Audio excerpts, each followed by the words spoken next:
Excited that you're with us. We are going to spend some time together this afternoon and again tomorrow afternoon going through a shift workshop. And I'm honored that of all the things that you could have chosen to do today, you're going to spend time with us as we walk through what's going on in this crazy time in real estate and how can you make sure you win year in and year out. And that's what we're going to talk about here over the next couple of days.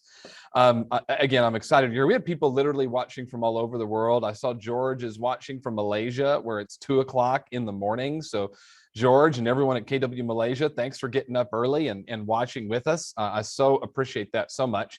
And of course, as always, everything we do on Connect Live and in Pivot Shift Ahead is automatically recorded. And so you can always go back and watch. In fact, what you're watching today will be available immediately. As soon as our broadcast ends, you'll be able to watch it in Pivot Shift Ahead. And then I know George and our team at Connect Live will get it flipped around and on Connect within the next couple of days. But you can always watch it right in Pivot Shift Ahead. And we're going to have a great time talking to experts about the market, about how you can take advantage of it, about ways to take more listings in one of the tightest seller markets in history, about how to educate your buyers so that you write fewer offers to get them under contract. We're going to talk about how to keep stuff together because right now we're hearing about 20% of contracts are falling out. So we're going to talk about how to bulletproof. And I'll tell you, it's going to be a big deal. You know, if you have the book, and I've got the Shift book right here, and this is an OG copy, right? This is an original. And on the original, you can see it says, it's not about the market. It's about what you do. You know, when Gary and Jay and Dave wrote this book in 2008, we were entering one of the toughest buyer markets in history. I was a team leader then in Cary, North Carolina. We had 110 associates in our market center at that time, which was a little bit under the average size of a market center. And 60-ish days later, we had 89 people. 89 people in our office because the market had changed and so many people didn't know what to do or how to respond. Now, those 89 people got to work, right? We studied the Shift book like this. We had them in bold. In fact, we had at one point in the fall of that year, we had half of our market center enrolled in bold, and we went on to have the best fourth quarter that market center had ever had up to its history. And yet what we were able to do was grow market share because we did the right things. Well, now my guess is most of you were not in real estate in 2008. In fact, I want you to put in the chat right now, how many years have you been in the real estate business? Actually, do this. Put what year you got into the real estate business. Was it 2010, 2011, 2012? Put what year you got in the real estate business in the chat. Because if you got in the business 2011 or later, it's been a seller's market nearly the entire time you've sold houses. 11 years of a seller's market. And here's what we know though. What goes up must come down. You won't always have 643 people sitting at your open house and 73 offers come in on it and listings going like this and people waiving appraisals and not doing inspections and all the whoozy whatsies that are going on right now. Someday it'll take you 10 listings to sell one. But the truth is you'll always sell if you're doing the right things. And today is all about helping you do the right things. That's what we're going to jump in and do. We have experts here who are absolutely going to help us do that. Now, when we talk about a shift traditionally, what we tend to think about is some sort of economic shift. And there's a lot of things happening economically. You know, you don't have to go far to go see what's happened to gas prices, for example. Just the gas station 2 blocks from where I'm sitting right now, it was $3.75 2 days ago. It was $4.15 this morning. Affordability is changing. You've got uncertainty with what's going on in the Ukraine and with Russia. You've got the Great Resignation where people are resigning from their jobs and not going back to work. We're still in a pandemic. I mean, there's all this stuff going on. There's so much uncertainty. And yet you can control what it is that you do every day. Truth is, though, any of those things could lead to some type of economic shift. And that's the one we're usually used to. George, let's show them the graphic because there are lots of things that can impact it.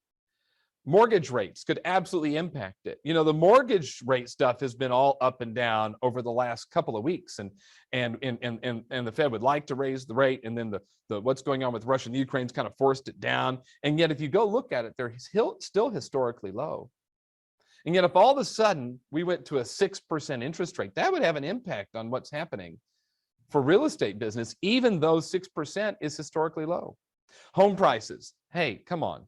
I mean, I know you're complaining a lot of times about how much it costs to fill up your tank, but you're not complaining about how much equity you've picked up in your home over the last couple of years.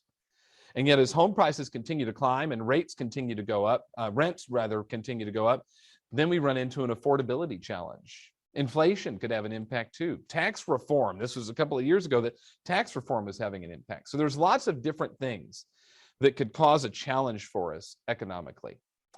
And yet here's what we have to remember. People are always looking to buy or sell. And so if you go into the Shift book, and you don't need a copy of it, but if you have one, you can totally grab a copy. And what it says is this. He says, even though this is page 15 of the Shift book, and I'll always try to give you page numbers, but Gary and Jay and Dave say on page 15 that even though you know that history repeats itself, in order to profit from it, you have to remember it. Well, today we're going to help you profit from it by going through specific strategies that you can implement right now that will help you take advantage of the market we're in, and then help you take advantage of the market that's coming. Gary Keller said one time to me, he said, the only way to get ahead is to act like the market that's coming, not the market you're in. And some of us right now, we wake up, we bump into somebody at the coffee shop and they go, oh, I'm going to sell my house. And you go, awesome, let's put a sign in the yard. And then you get 3 offers in 5 minutes and it's under contract. And those days won't happen forever. They certainly won't. So let's get started. I'm excited about it. We're going to jump into our first guest right now because he's here and he's awesome and he's a genius when it comes to the numbers. So I'm honored and excited that Jim Talbot would join us. Jim's the director of research for Keller Williams Realty International. And Jim, you're one of the highlights every week or every month in Connect Live and on Pivot Shift Ahead because you talk about numbers and data and what's happening. And I'm excited you're going to spend some time with us today because here's the thing. We've got to have some perspective about what's happening. And I find so many real estate agents aren't aware of what's going on in their market, which prevents them to making good decisions when it comes to working with potential buyers and sellers. And so, Jim, thanks for being on. You want to introduce yourself real quick and tell us a little bit about who you are and what you do, and then we'll get started. Sure. I'm Jim Talbot. I lead the research team at Keller Williams, and we do a lot of work helping to bring together economic and housing industry trends. We do competitive work and really try and explain and help the market. As James said, I do a show on Connect every month, Market Update, where we talk about the economic and housing trends at a national level. And, I can't agree more with what he just said about how important it is to know those numbers and understand. James, one of the things I tell the agents all the time is, I'll give them some information about the national picture, but they've got to marry that up with their local numbers and, have a source for that. Talk to your team leader if you don't, but it's really essential. And so thank you for having me. I'm thrilled to be here today. I am so impressed there are people up at 2 a.m. local time watching us. That's just amazing.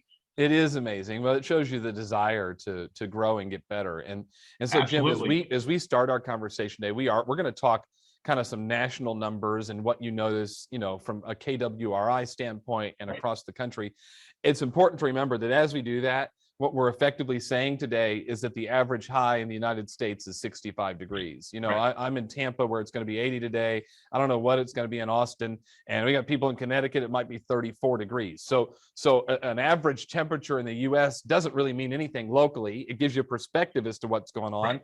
And looking at averages, from an international and national standpoint, gives you an idea. But like you said, it's really important that you go get the local numbers. And most of you, your MLS, your local board of realtors, does this for you on a monthly basis. So it's important that you go do that. Jim, let's talk about it because it's been a crazy couple of years. And quite frankly, if you rewind 2 years ago, the anniversary of the Pivot Shift Ahead community, where many people are watching this today, is March 16th. That's when this group started. And it started because, Jim, so unemployment was going to shoot up. The stock market was crazy. I just thought we might see an influx of inventory and people who couldn't buy. And that's not what happened. The opposite of that is what happened. Right. So we had a couple of scary months there where the numbers were down. I saw pending numbers from NAR that I thought I would never see down in the 70s.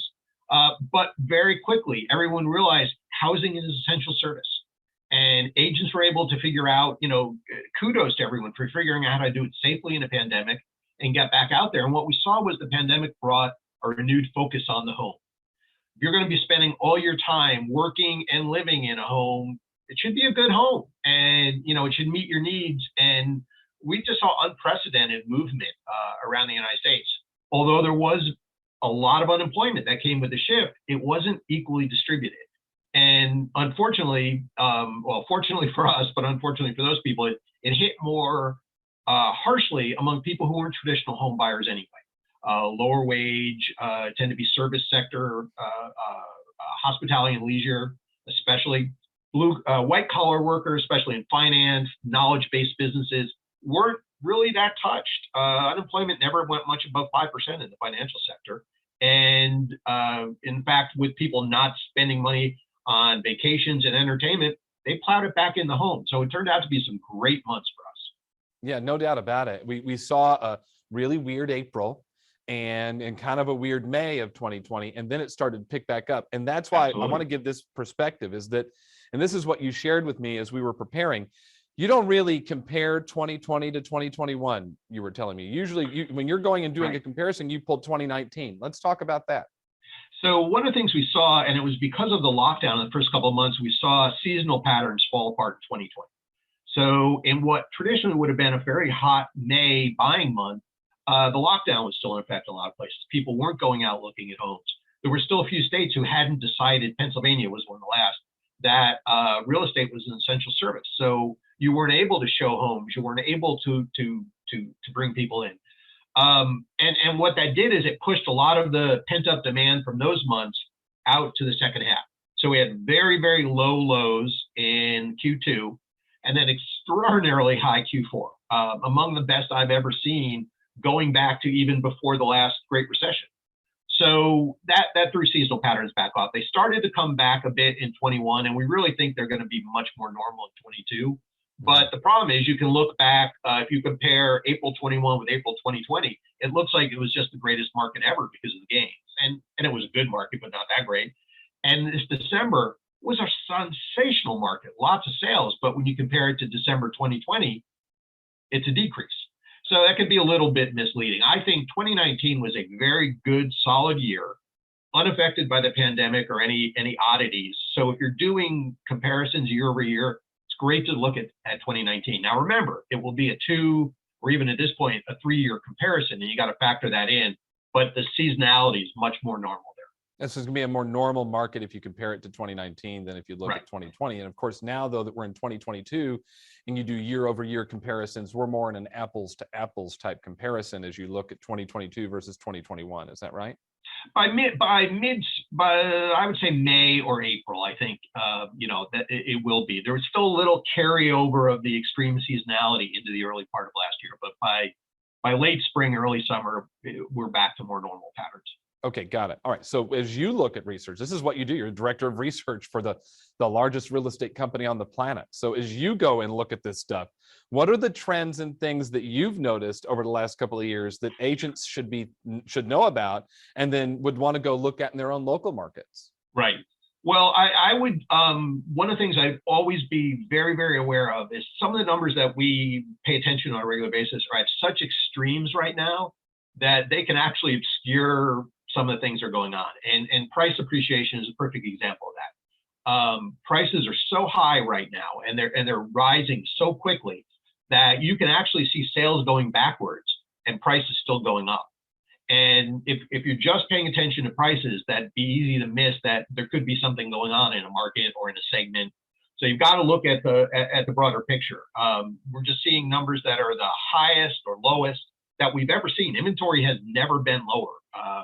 On a national basis right now, it's 1.6 months worth of inventory. It's never been that low before. And at the end of January, which is the most current number, I think there were 870,000 homes available across the entire United States. I had never seen it before under 1 million before 2 months ago, and now it's down to 870,000. So these trends are so extreme, it's easy to miss things. So for example, if inventory went from 1.6 and doubled to 3.2, I wouldn't necessarily say that's the sign of a shift. That's still a very tight seller's market, and it's just inventory coming back to normal levels. So you've got to look at things in context. Jim, you do. And in fact, on page 9 of the Shift book, Gary and Jay and Dave give us the definition of the different markets, a buyer's market, a balanced market, and a seller's market. Less than 5 months worth of inventory is a seller's market. And I think this is an important warning to give. Right. Someday you're going to go log into your MLS and it's going to say, instead of saying 1.3 months worth of inventory, it's going to say 3.6 months worth of inventory. And some people are going to go, oh my gosh, everything is a Chicken Little sort of thing, right? Everything's changing in the market. Actually, you're still in an uber tight seller's market. Homes should still Exactly. be appreciating. Up until the last 2 years, there had only been a handful of months where inventory had ever been below 4 months. So 3.2 is not panic level. Now, however, the reason you have to look at it in context, is it settling in at 3.2 or is it on a steady pace going upwards? The latter would be more concerning. You need to pay attention. The other thing I'd say in here is I get this question a lot. I get specific questions where my answer is always again, 1 month does not make a trend. So someone will point a number to me and say, do I need to be concerned about this? And my answer is generally, well, I don't know. 1 month isn't a trend. You need to pay attention to this over time. So keep your eye on things, watch it. So as I said, if inventory rises from 1.6 to 3.2 months, that's good if it settles in there. More inventory. I mean, right now we know that next year sales are going to be held back by not having enough inventory.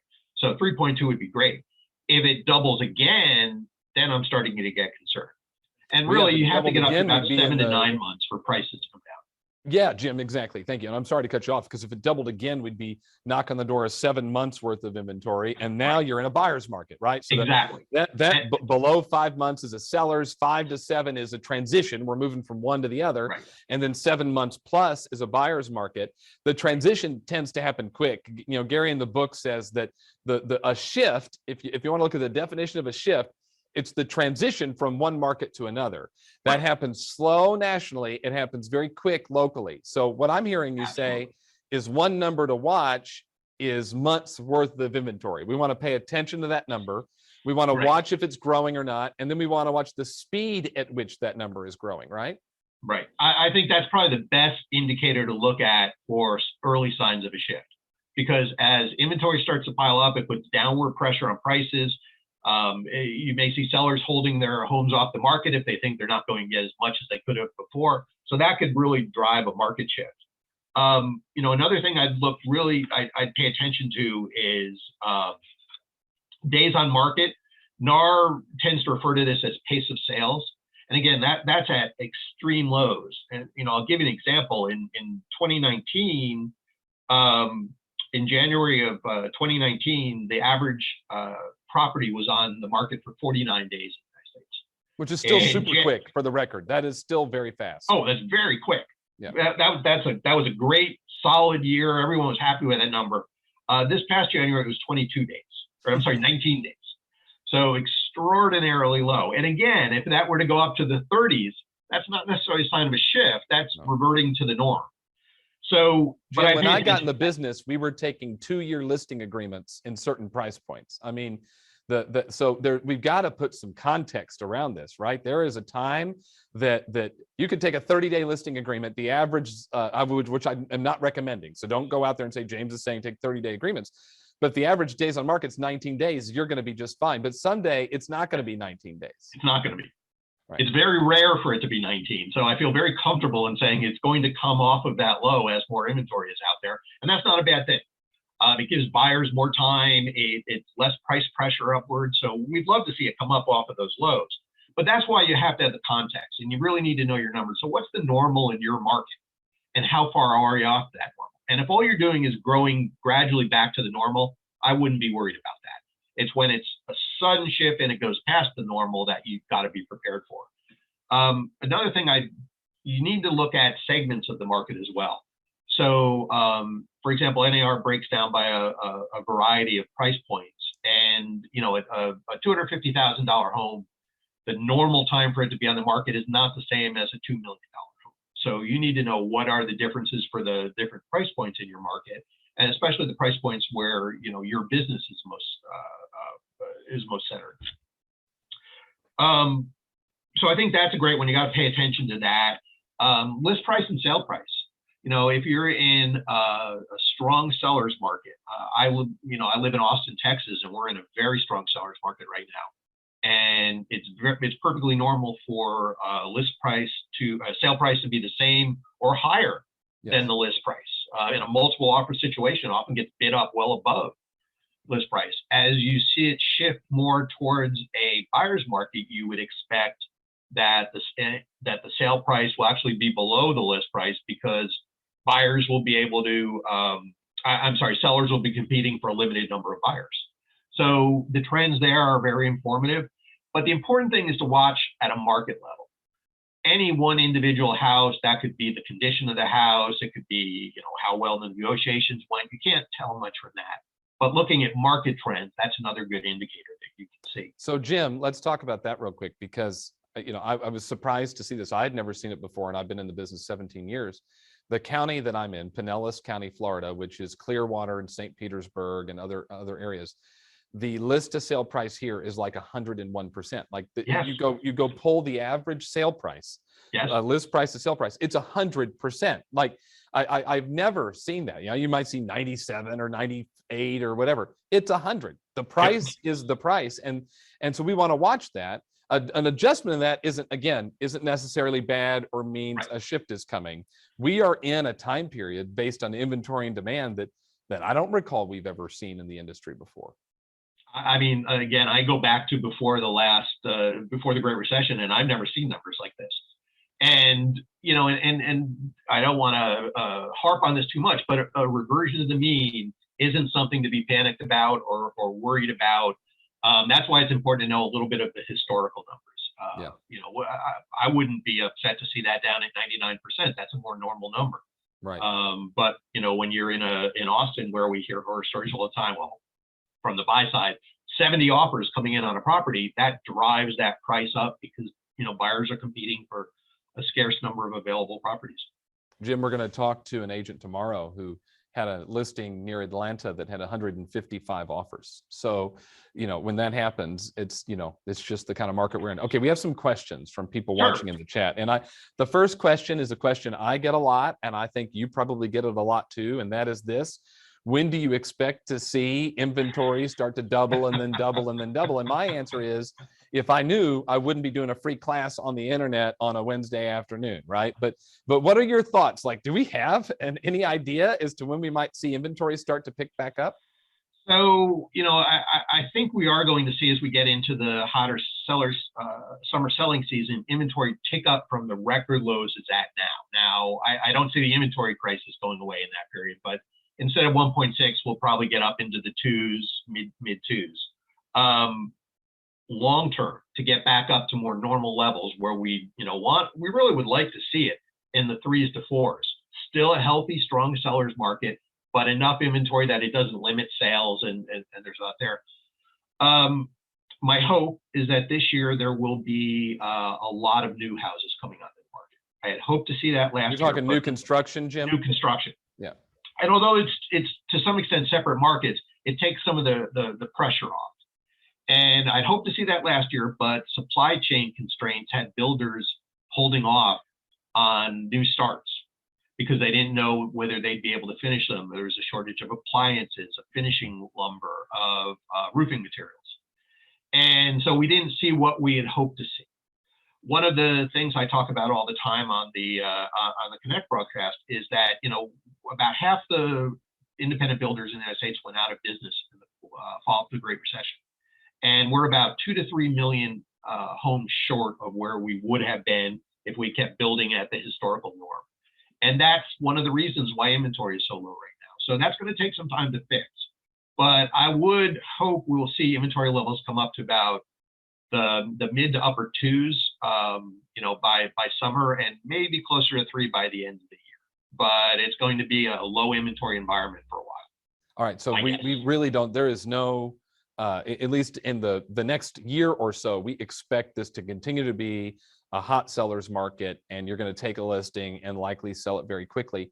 Now, the thing the point we've got to make, though, is, again, all of that is irrelevant to an individual agent. Just because you have historically low, and we should call it, I know Mark King gets very excited about this, Jim, we should call it active inventory because last year was a top 3 or 4 sales year of all time or something like that, right? So you can't have record years of home sales and also have no inventory. Like, those two things don't work. You can't sell inventory you don't have. What we have is historically low active inventory. You log into your MLS and Like you say, the average right now is 1.3 months. That means if we listed nothing, then in 1.3 months, we'd be sold out. There'd be nothing left.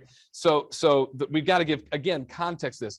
We don't have historically low inventory. We have historically low active inventory. As Gary told us at Family Reunion, we're in instant sales right now. It goes on, it sells. Okay, here's a question that we got from Connect. And I love this question too.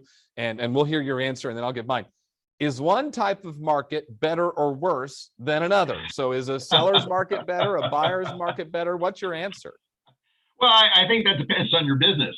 There's great opportunity in both of those markets. Neither one is, and again, I want to point out, even in any sort of shifted market, there's great opportunities.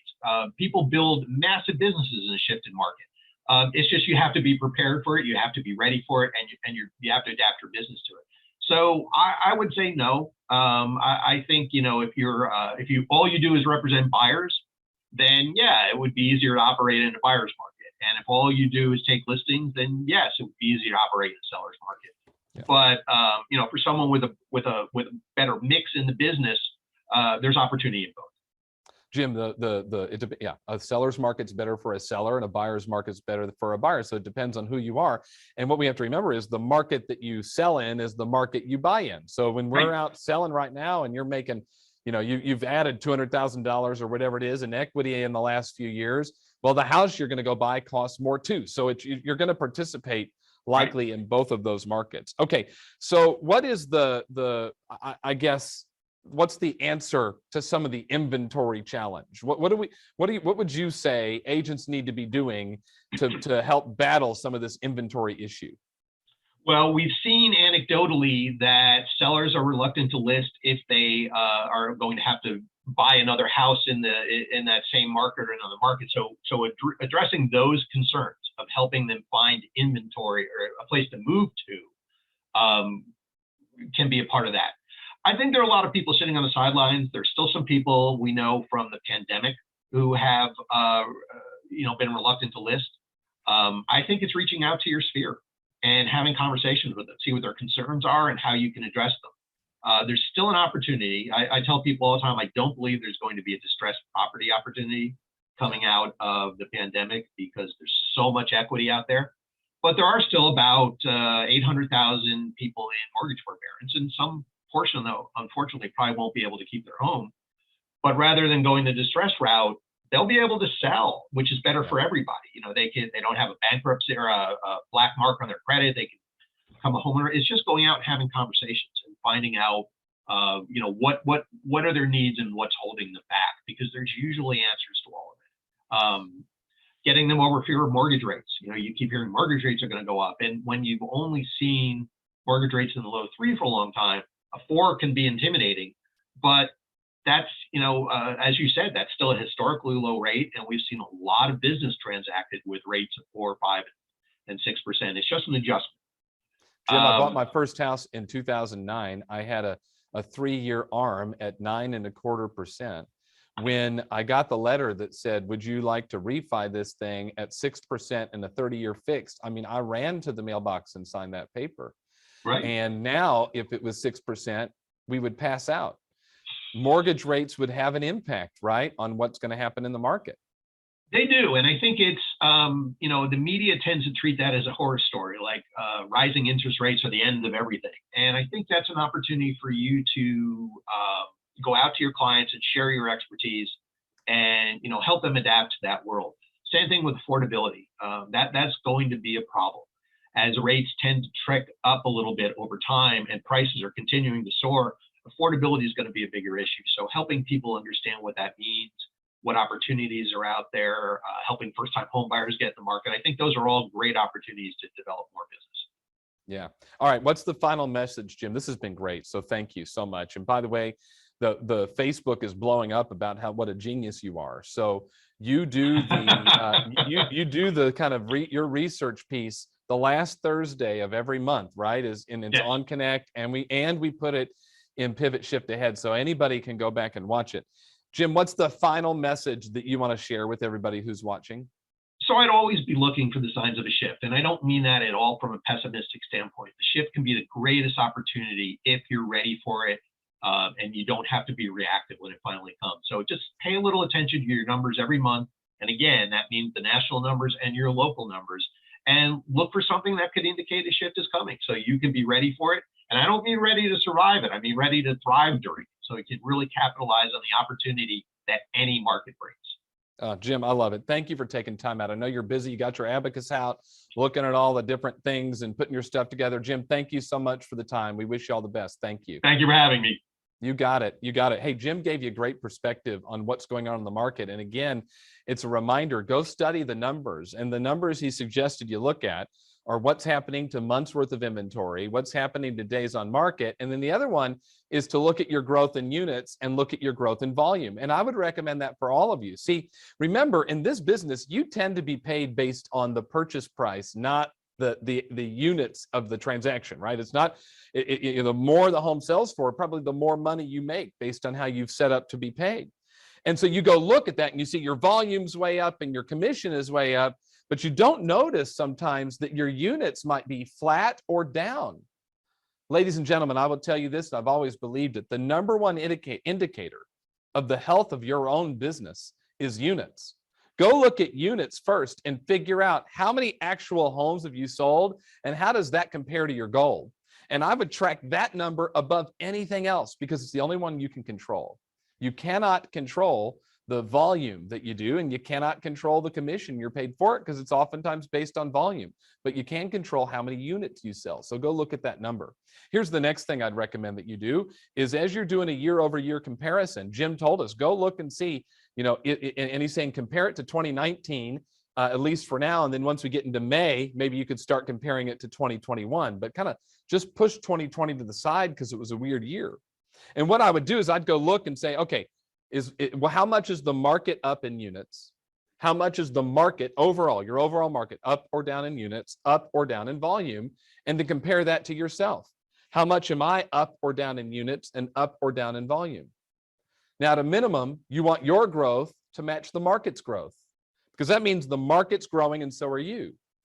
But better yet, you'd like your growth to outpace the market growth. And here's why.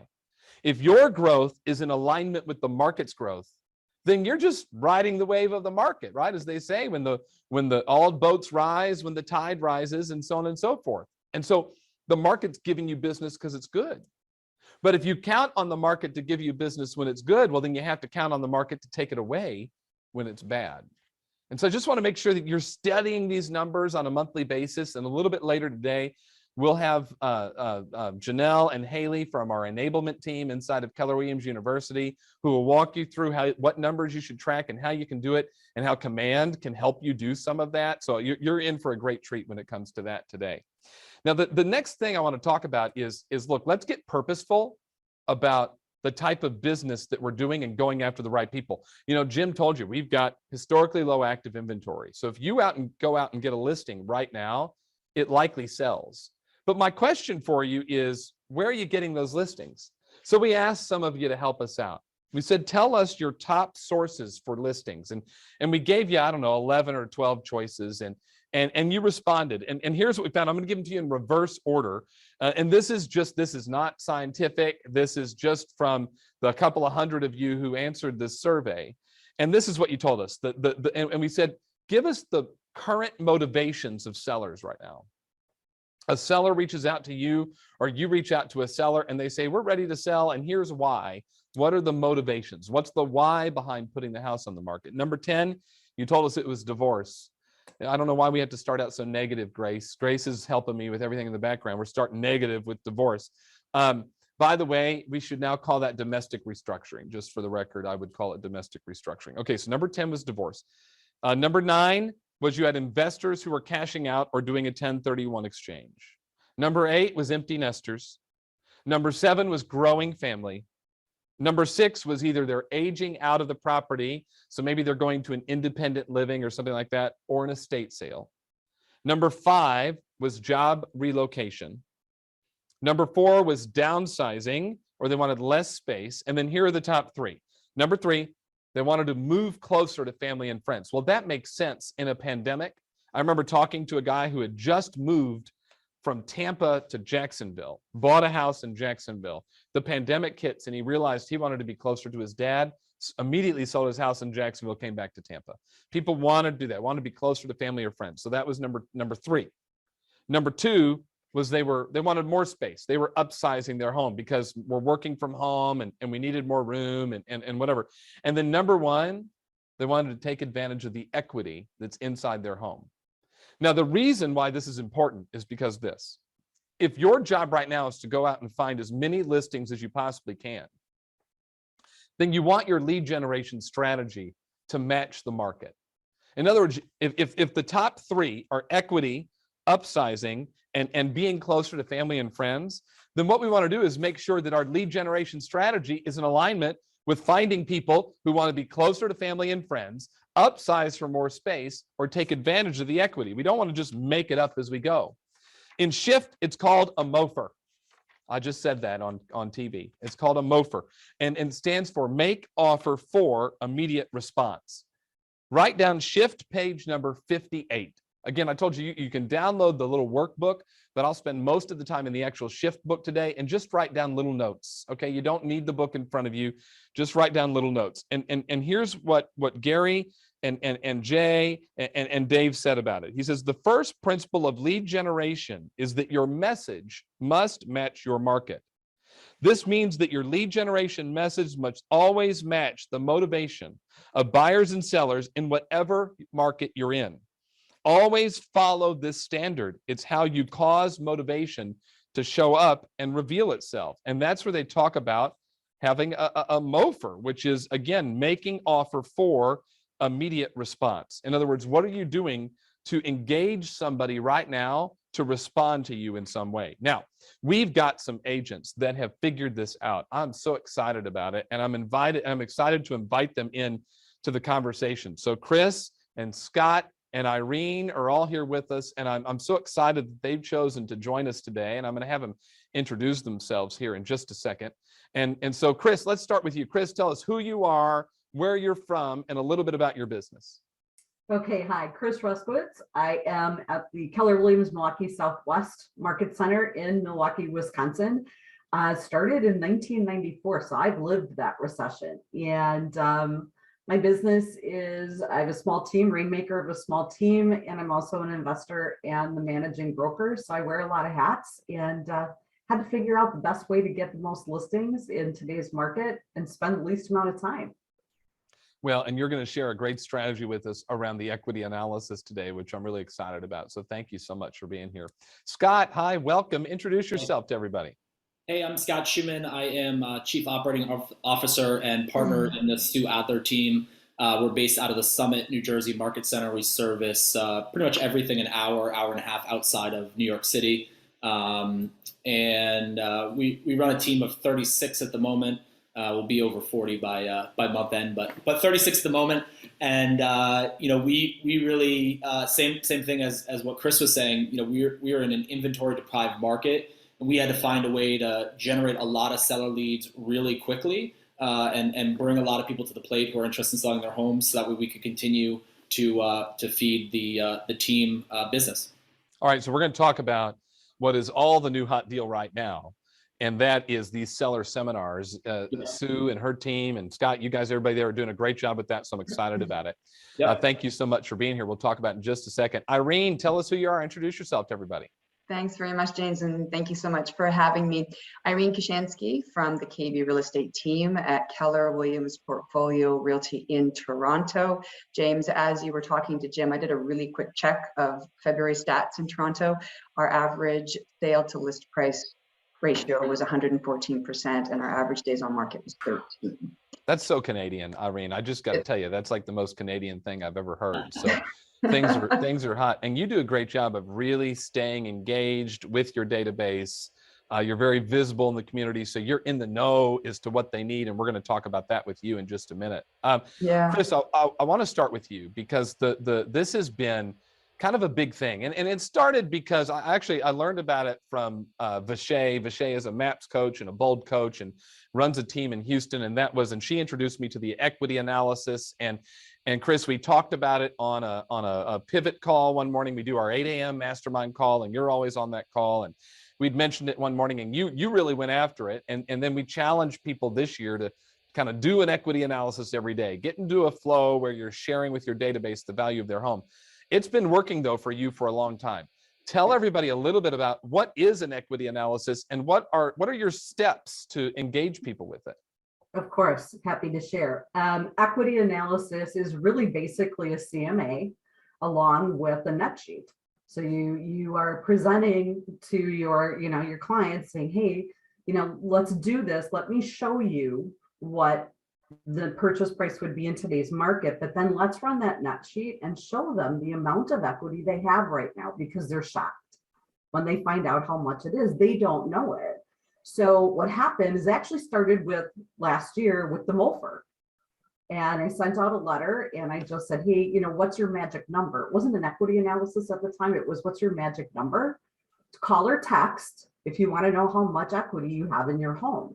And by the way, real quick, I got to interrupt because I think, if I remember, didn't you do that almost about a year ago? It was like the beginning of the baseball season. Is that right? Because you included a Brewers calendar magnet in that. Exactly. And that was and this is the thing people think. They go, well, I'm going to send out my Milwaukee Brewers calendar magnet because I want people to have the calendar magnet with my business card on it, and it's going to sit on the refrigerator.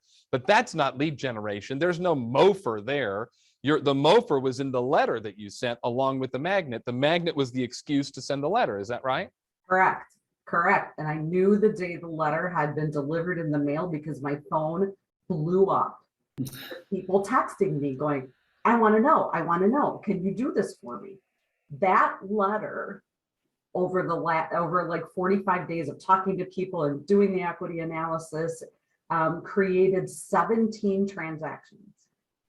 Because people reached out, they got the MOFR, we did the equity analysis, and I had so many people, just as your survey said, they either were looking for a bigger home because now they are working from home and now they have 2 kids when they didn't have anyone. They bought that home, or they wanted to move back, closer to family, all those things.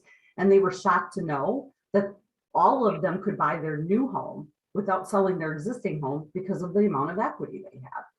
So over time, I created a system. I'm like, you know what, this is working, but I have to be better at this. I have to create a system so that I'm consistent. So what I do now is I have a smart plan, and I use the DTD2, the Doing the Database 2 system for connecting with my clients every quarter. All right, so we got to tell people what that is. When we use our Keller Williams language, we have to break that down. So DTD2, this is from Steve Schlueter and Tammy Younks from their Never Ending Referrals program, or maybe you've heard it in bold. And this is, you've got 2 letters that you call every week by last name, right? So like last week was S and U week, and I know because I got a bunch of calls, right? So people called me, and I'm so proud of you for calling.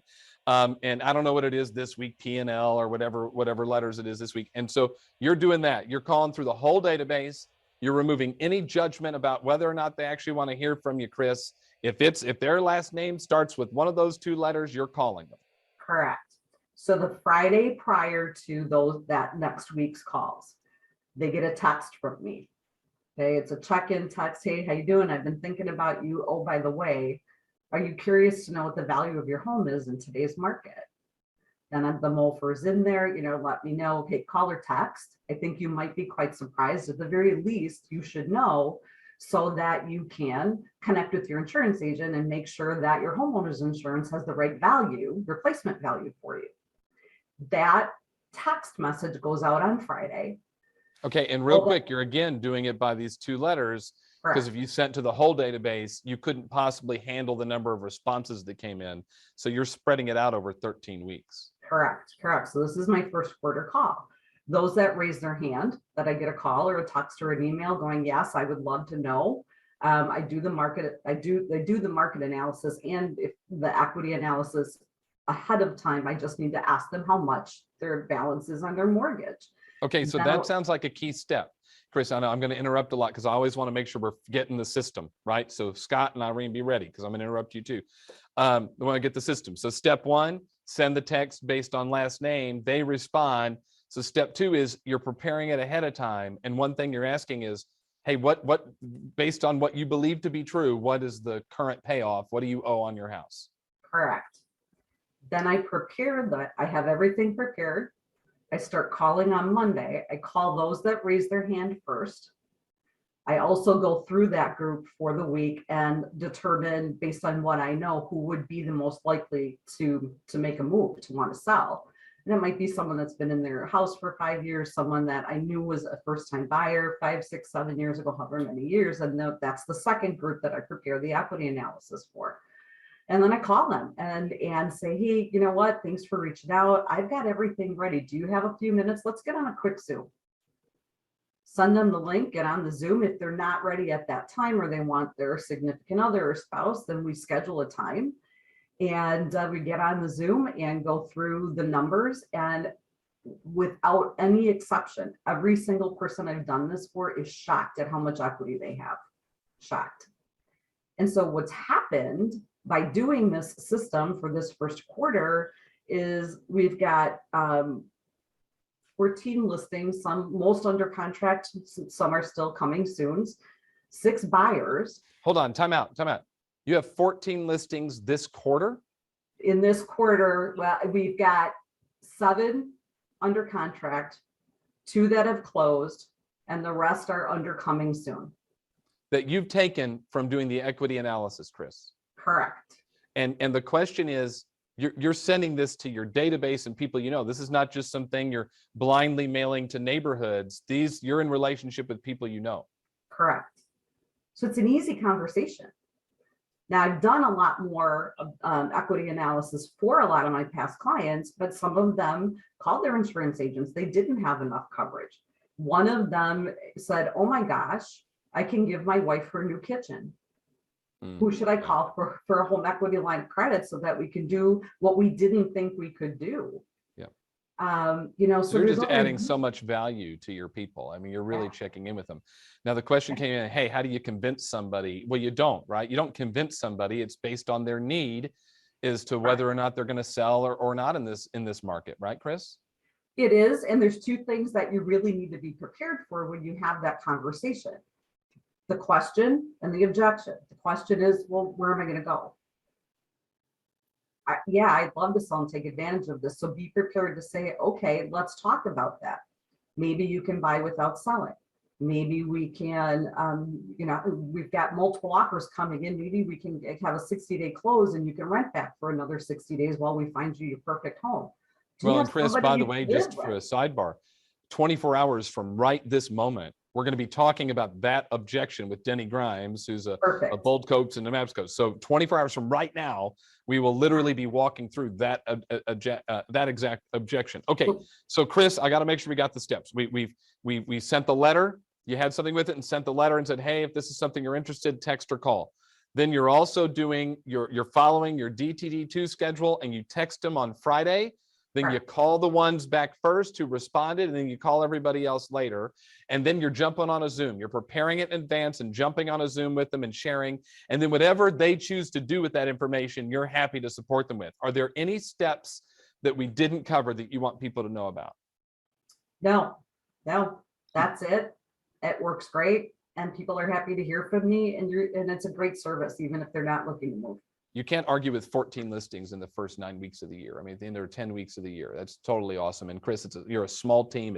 You're the listing agent. You got an admin and another agent. This is not some massive operation like we're about to go to with Scott over at Sue Adler's team. That's a big operation they've got there. Chris, thank you for sharing. Stick around in case we've got some questions. Scott, let's go to you.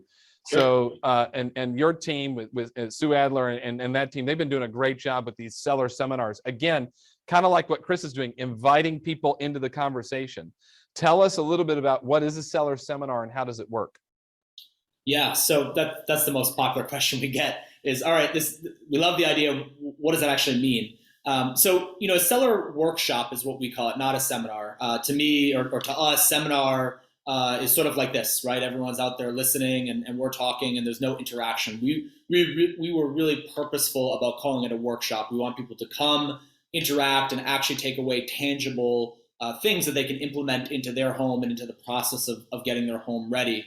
And really where it started was we realized that our homeowners were not quite ready to have us in their front door, and yet they needed the advice. And not only that, we kept going on these appointments where people were coming up with the same objections, right? The same questions over and over and over again. And Dan Ihara, who's been doing this for 20 years, kind of kept talking about the idea, and finally, as many of us realize, right, like somebody showed us the idea 5 years ago, and we finally catch on to it, and we're like, this is business changing for us, and yet, that's the way the world works. So finally, we took Dan's advice, and we said, all right, great, why don't we implement this? And what we found is that we reverse engineered the process. We talked about, okay, what are the questions that our average homeowners are asking about selling, using that as the pitch as to why someone could come to the workshop, right? And then hosting these workshops where you get 15 to 30 people every time we do them to come and listen to us talk about getting their home ready, right? And ultimately what it is it's your listing consultation that you currently have in a PowerPoint format presented to a group of folks. And at the end, you're going to set appointments, go on those appointments, and address their individual concerns once the workshop's over. But what's great about this, Scott, is they've already raised their hand and said, we're thinking about it. Like you've narrowed down to this group of whatever you said, 5, 15, 20, however many people show up that have said, yeah, we're at least considering it, and we need to know about it. All right. So question one then is, how often do you host your seller workshop? Yeah. So we do them twice a week, every week now. So we'll do 100 and, we'll do 104 this year. However, you certainly don't need to start out at that scale. So let's just back up. When we first started, you guys have 23 people or whatever, so yeah, you got a lot of people. We have plenty of people to do them. So let's back up. When we first started them, we did one a month, right? We were really purposeful about it. We did one a month, and what we would do is before the pandemic, we were hosting them at libraries. And the reason why we picked libraries was we didn't want the people who just wanted to come for the free meal or for a drink at the bar, right? We wanted people who wanted to come to a safe place, right? That was all about adult education. And so libraries were very happy to take our $50 to have their room for the evening. By the way, we were thrilled to only pay $50 for their room for the evening as well. And it became this community event, right? It changed the tone of, oh, we're going to come see the Sue Adler team pitch us on why they should sell our house. And it reframed it into, here's a workshop on how to get my home ready for sale. And so I would start really simply. I would back up. I'd say pick a date 30 to 45 days in the future. Take your current database that you have, and through mail, through phone calls, text messages, and emails, I would consistently repeat the message of come to the workshop. You will find, if you have probably 500 people in your database, maybe even a little bit less, I think that you can get easily 15 to 30 people in the room for the first workshop. And that will entice you to keep going and going and blow it up to what we have now. And currently what we're doing is direct mail campaigns. So we found that, for us, the thing that worked the best were direct mail campaigns. So we're sending thousands of letters a week, every week, consistently to fill up our workshops, of which we're doing 2 a week, every week. All right. So if we hit the pause button and rewind and talk to the traditional agent, and they're out there, maybe they have an admin, and yet they're the salesperson. You started with the database, just like Chris did. Chris started with the database. So the whole thing of, well, how do I get their phone numbers and email addresses? That's not an issue. You've got them. When you start in the database, you've got phone numbers, you've got email addresses. So you're not worried about that. You started there. And what you're telling me is, if you got 500 people in the database, you've got enough people to do some seller workshops. Absolutely. And not only that, think about it this way, right? It became a part of our DNA. Every time we did an open house, you're going to get a handful, at least, of neighbors who come in the front door, right? And like many of us, you're either here because you want to know what they did to your house, or you're thinking about selling your house, right? Well, hey, instead of having to sort of squeeze your way in or get creative about how you're going to get in their front door for a listing consultation, what if we just invited them to a seller workshop, right? It's a really easy way to say, hey, this might be something that you, as a neighbor who's thinking about selling your home tomorrow, a week from now, a year from now, 10 years from now, it doesn't really matter. You can come on into a workshop and get all the information you need to get started, right? People love that. They just love the education point of it. And I think, much like one of my favorite books ever is called Go Givers Sell More. And the whole concept of that book is, if you give and you just give and give and give, you will always receive back more than you've ever given. And I think the Seller Workshop embodies that idea. We're giving this information. There's no strings attached. If we've had people come and list with other people, is that ultimately what we're trying to do? No, absolutely not. And yet that's the reality of giving, is sometimes people are going to choose not to work with you. And yet what we know is when people come, they leave no liking and trusting us, and we at least get an at bat to list their home. And I think, that's what we're all after these days, especially in a market like this. Listings are the king. Yeah, they are. And again, I got to reiterate, for 90% of the people who are watching this right now, it is not about doing direct mail like Yep. Sue Adler's team, which is one of the most elite teams in Keller Williams, is doing, Yep. right? They're sending out mail because they've gone through the database. The database knows about it. By the way, you're probably still telling the database about it. And yet the way to expand it is to do direct mail and send letters and all that kind of stuff. It's Yeah. massively expensive. It takes a lot of follow-up. Again, I got to reiterate, because I'm seeing the chat blow up. How do I send out letters? You don't until you talk to your database. Well, where do I get the list? You don't get a list until you've done it with your database. Scott, that's the advice, right? Start with that group. Start with that group and always lead with revenue, right? We talk about it over and over and over. Always lead with revenue. When you start with your database, it's free, right? You already spent, whether it be actual dollars for your database or whether it be your time to build your database, you already spent that, right? Use that to your advantage and put people in the room and get listings out of it, right? Those listings are going to then fund your next step, and then you can go blow it up to whatever scale you want it to be, for Got sure. it. Yeah, I mean, absolutely. that's Do part that about it. first. And then, by the way, you probably use different data. When we did something like this similar on the team that I was on, we would look at certain zip codes that are moving quickly and stuff like that. So you might look at some data. Let's say we have some people that they can scale this. They're prepared to do that. Yeah. They've got a good operation. What advice would you give on who to direct mail? Yeah, so what we found was we noticed that a certain demographic of homeowner was showing up to our workshops, and those were people who had been in their homes for, say, 30 plus years, right?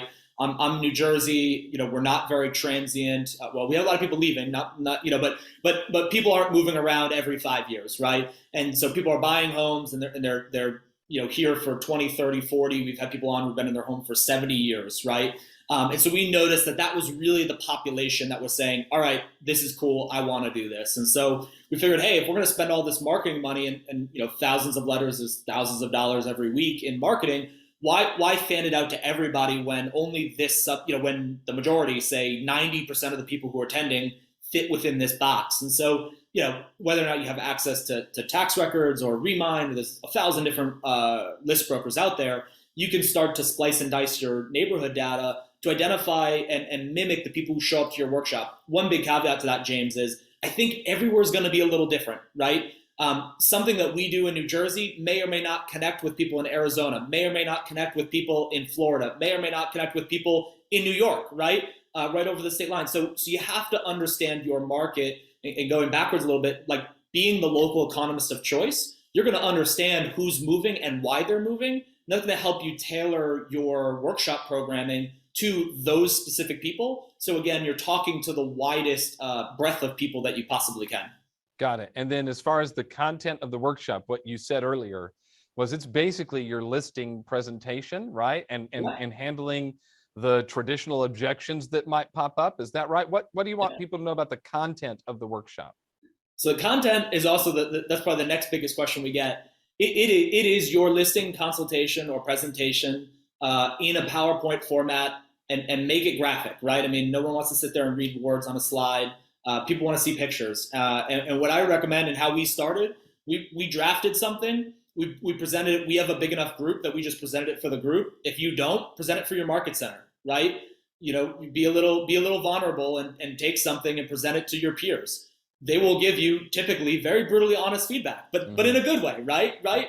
And they'll show you, okay, that made sense. And I know that kind of made sense in your head, but that makes no sense here. Or why do you go here? When they'll help you reorder the program in a way in which it starts to make sense. And then you're going to start getting feedback as you do them, right? I mean, just like anything we do, we're going to start to get live feedback. And that's going to help you adjust your programming accordingly. So that way, at the end, you have a presentation. And by the way, it's an ever-changing presentation. We are adjusting it. We're moving it for different markets. what we talked about pre-COVID is now different than what we talk about post-COVID versus what we were doing these April of 2020. We were still doing them, right? That was heavy on one topic and one topic only. How do you sell your home in this COVID environment while not getting sick along the way, right? And of course, we weren't doctors, but we were doing our best to try to figure out safe ways to help people still reach their goals of selling, because people still needed to sell and move. It sounds like we shouldn't get too tied into how many people show up either, right? You got one person or 20 people sitting in there. That one person is someone who's raised their hand that says, I'm thinking about it. Last question for you, Scott, is this. I imagine follow-up after a seller workshop is massively important, right? Yeah. So just like anything you do, the key is in the follow-up, right? The money is in the follow-up. And once you bring these people through and you get them to know, like, and trust you, right? We talked about that before. That's the key. Now the time is to really capitalize on that. And that's in providing resources. That's in giving them one-on-one advice, right? It's like we talk about, we're in a group setting and we get questions all the time. Well, what should I do with my bathroom? I'm not in your home right now, right? I don't know what your bathroom looks like. I might not even remember what address you live at, right? And my advice, like in my area, a knockdown could cost $1 million. So you could have a really ugly bathroom. You should just leave it the way it is, because you're going to get a lot of money and you're going to get out and you won't touch a thing, right? Or maybe you're in a home where it makes sense to invest $10,000, $20,000, $30,000 into redoing bathrooms and redoing floors and painting. I have to come over to see that, right? And so a lot of that follow-up is around that, and around understanding what's your timeline like, right? When do you want to move? Is it a month from now, or is it really a 5-year project? And where are you going to go? And how can we help? How can we meet you where you are today? So that way we're in your life 5 years from now when you're ready to sell. And we're working on, there's a big demand out there for some programming and some content around this. It's something that we're working on. I know a lot of people have reached out about it, and certainly you can continue to do so. You'll have even more now. They're all going to want your presentation. But what I heard you say is go build one and get feedback from others. So thank you, Scott. Appreciate you so much. All right, Irene, thanks for waiting this one out. I'll tell you, you're awesome. And I appreciate you. Why I wanted to have you on is because you are so tied to your community, and you have such an idea of what's going on in the neighborhoods that you live around and the people in your database. And that's what I want to talk with you about. It seems like in order to take listings in a market like this, especially you're in Canada, where it's been a longer play as far as coming out of the pandemic and easing restrictions and things like that. It's the middle of winter there. I mean, it's just like a whole lot going on. You, though, are keyed in and tied into talking people into your farm area and your community. How important is it, Irene, to be engaged with people in your community in order to take listings in a market like this? Well, for us, it's critical, James, because, I've been listening, and every time I turn around, I'm taking notes, just so you know, because I always learn from all the other panelists. We don't have the equity, the top choice of selling right now. The top motivation for a lot of you was equity, and we don't have that because our price points are so high. I think I saw that in the chat as well, that it does make it very difficult even to take out a ton of equity and do something else with it, because the options are very limited. So for us, it's upsizing, downsizing, and a little bit moving closer to family as well. We've certainly had that. But for us, because the price points are different, because the options are more limited, knowing the people and being in touch with the people and then just talking to more and more people is critical. And, for us in our farm, we've been at it for 12 years in the same farm. And, like you said, through 2020 and 2021, we were extremely restricted in our farm. A lot of our business was coming from door knocking and open houses, both of which were really shut down for us for a really, really long time. So it was really just the mailing with events or virtual events and our contest, trying to find some of those other people that we didn't know, at the same time as the relentless follow-up of the people who were already Mets. And, much like you with the creation of the Pivot Shift group, we really thought that with all of those things being taken away from us, our business would plummet. And before 2021, 2020 was our previously highest grossing year, and 2021 was a record for us. So it's just that connection. And if you have people that really can't move, and in early 2020, I can't even remember if I made this up or if I heard it somewhere, but I was, when talking to my sphere and the people in our farm, I would say, some people can't move and shouldn't, and some can and should. And that group of people who couldn't move and shouldn't move was really, really big. Mhm. So the only option was just finding more people who can and should by talking to more people. Irene, I love it. So this is a question we hear all the time, which is, hey, I don't know a bunch of people. I don't have 1,000 people in my database or 600 people in my database. I need to go out and meet people. You chose to do that, by the way, through farming. You farmed for 12 years. What are some strategies or tips you'd give to somebody if they're going to start to get involved in the community, start farming, start communicating with people in it? What are some things they need to think about and know based on your experience? Well, definitely who it is that's living in that farm, the predominant demographic and what their needs are. In our farm, we have a lot of professionals and a lot of seniors.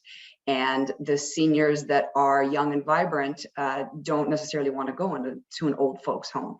So looking to see who's there, what is it that they need. So if you are starting to think about a farm and you're in a neighborhood or a city that allows more of that contact now that we weren't able to do, really get out and talk to people. I mean, it all comes down to talking to people. You're talking to your database and you're talking to the people that you don't know. And that's the only way you're going to figure out what you need to do. I love it. And what I remember, you were on the 12 weeks of listings with us that we did in the fourth quarter of last year. And if I recall, and you'll have to correct me, I'll have to get the right number. I always tend to embellish, but you took somewhere in the neighborhood of 30 listings and almost all of them were over $1 million or something like that. Do I have that right? You're pretty close. I think last year we were at 32 or 35 listings by the end of the year. And, we are blessed in Toronto with a very high average price point. In 2021, our total transactions was 61 with our small team, and our volume was 73 million. So we're very, very fortunate in that respect. But here's what I want you to get real quick is that you're door knocking to get $1 million listings. You're doing open houses and door knocking around them to get $1 million listings. And so, Chris started in 1994. I have her beat by 2 years. I started in real estate in 1992, and I started by door knocking, and I'm still door knocking. And now, of course, my challenge is to pass on that knowledge and have the agents on my team get as good at door knocking as I've been able to do. But it's just, time over task over time on task over time. You just have to keep doing it. And yes, we have online lead generating platforms. Yes, we have all kinds of tech systems that help us generate leads and stay in touch with our database. But honestly, it's just getting back to basics. All right. So then tell us the basics of door knocking. We're going to go out and pick a farm. First of all, you've picked a handful of neighborhoods. You don't just door knock anything in Toronto. So you've got some specific neighborhoods. Give us the ins and outs on if I'm going to go door knock, because it seems like it'd be a really great way to get in front of people, offer an equity analysis, connect with them, invite them to your seller workshop. Like there's so many things that we've already heard that you could just go direct to people by knocking on their door. Sure. I started door knocking in 1992 in January, and it was in Toronto. January in Toronto. 20. That's the other thing I think about. Irene's door knocking $1 million homes in January in Toronto. then folks, you can door knock $300,000 homes in Phoenix in January. It can be done. So, James, right now, because of all of the resources that we've had through Keller Williams, there are so many different things you can go door knocking with. In 1992, when I started, I was in my early 20s. I had no experience. I had no sphere. I had nothing. I just had sheer willpower. And when we started this farm in, I think it was 2011, we didn't have all these resources. So I just went to the door. Hi, we're new realtors in the neighborhood. We want to meet more people. Do you know anybody who might be selling? Like literally, that was it. And because of that, even though farming typically has a very, very long period from the time that you start to see results, we had our first listing in 3 months because one of the neighbors leaned over and said, over there, I think they have to sell, right? And that's how it started. And then you get one listing and you promote it and you get more listings. And like, honestly, there's no secret, there's no magic bullet. You just have to get out there and get in front of people and talk to them. So when you're going to knock on a door, Irene, and check in with people, what is your MOFR, right? That's been what we talked about today. A MOFR, again, it's page 61 of the Shift book, is make offer for immediate response. We've heard Chris's, we've heard Scott's. What's yours? Well, for door knocking in the farm right now, because we've been so visible for so long, I have a greater affinity with people, and they already know me and they know the team. So we do have some more points of conversation, but then there's 4,000 people in our farm and I don't know everybody. We don't know everybody. So it really depends on what I see at the door. I'm a good reader of people. Do they want to chat? Do they want to engage? Is there an opportunity to find out how long they've been there? Where would they go if they could? How soon will that be? So it's a lot of, it's knowing those scripts and having everything at the back of your head so that it comes out naturally, depending on who it is that's in front of you and what it is that they're telling you they want or don't want. Irene, when the pandemic hit, and really, again, as we said, Canada's really just started to kind of reopen and relax some restrictions. You're in a space that it just door knocking wasn't going to work, so you pivoted, if you will, to events and doing digital events and things like that. Talk to us a little bit about that. Well, it's interesting, I was listening to Scott talk about the seller workshops. In the beginning of 2020, we had a whole year of events planned out completely. And one of them was going to be a downsizing workshop. We had a big church booked, everything was planned. We had our speakers. And then of course, when the pandemic hit, we had to stop that. And then we kept waiting every month to see, like, are we going to keep doing them? Or are we going to keep doing them? So in 2021, we couldn't do anything. We did contests. We took the Tony Baroni Reverse Bold 100 and we just started doing virtual contests. And those were popular. And now that we are back to opening up, we do have our calendar of events planned. Actually, I was just speaking to my financial advisor earlier today. We're doing a wealth planning in volatile times workshop that will be more focused on finances and accounting, with sort of us in the background as realtors, and what was events. Yeah, so you have your wealth building event, and then something else.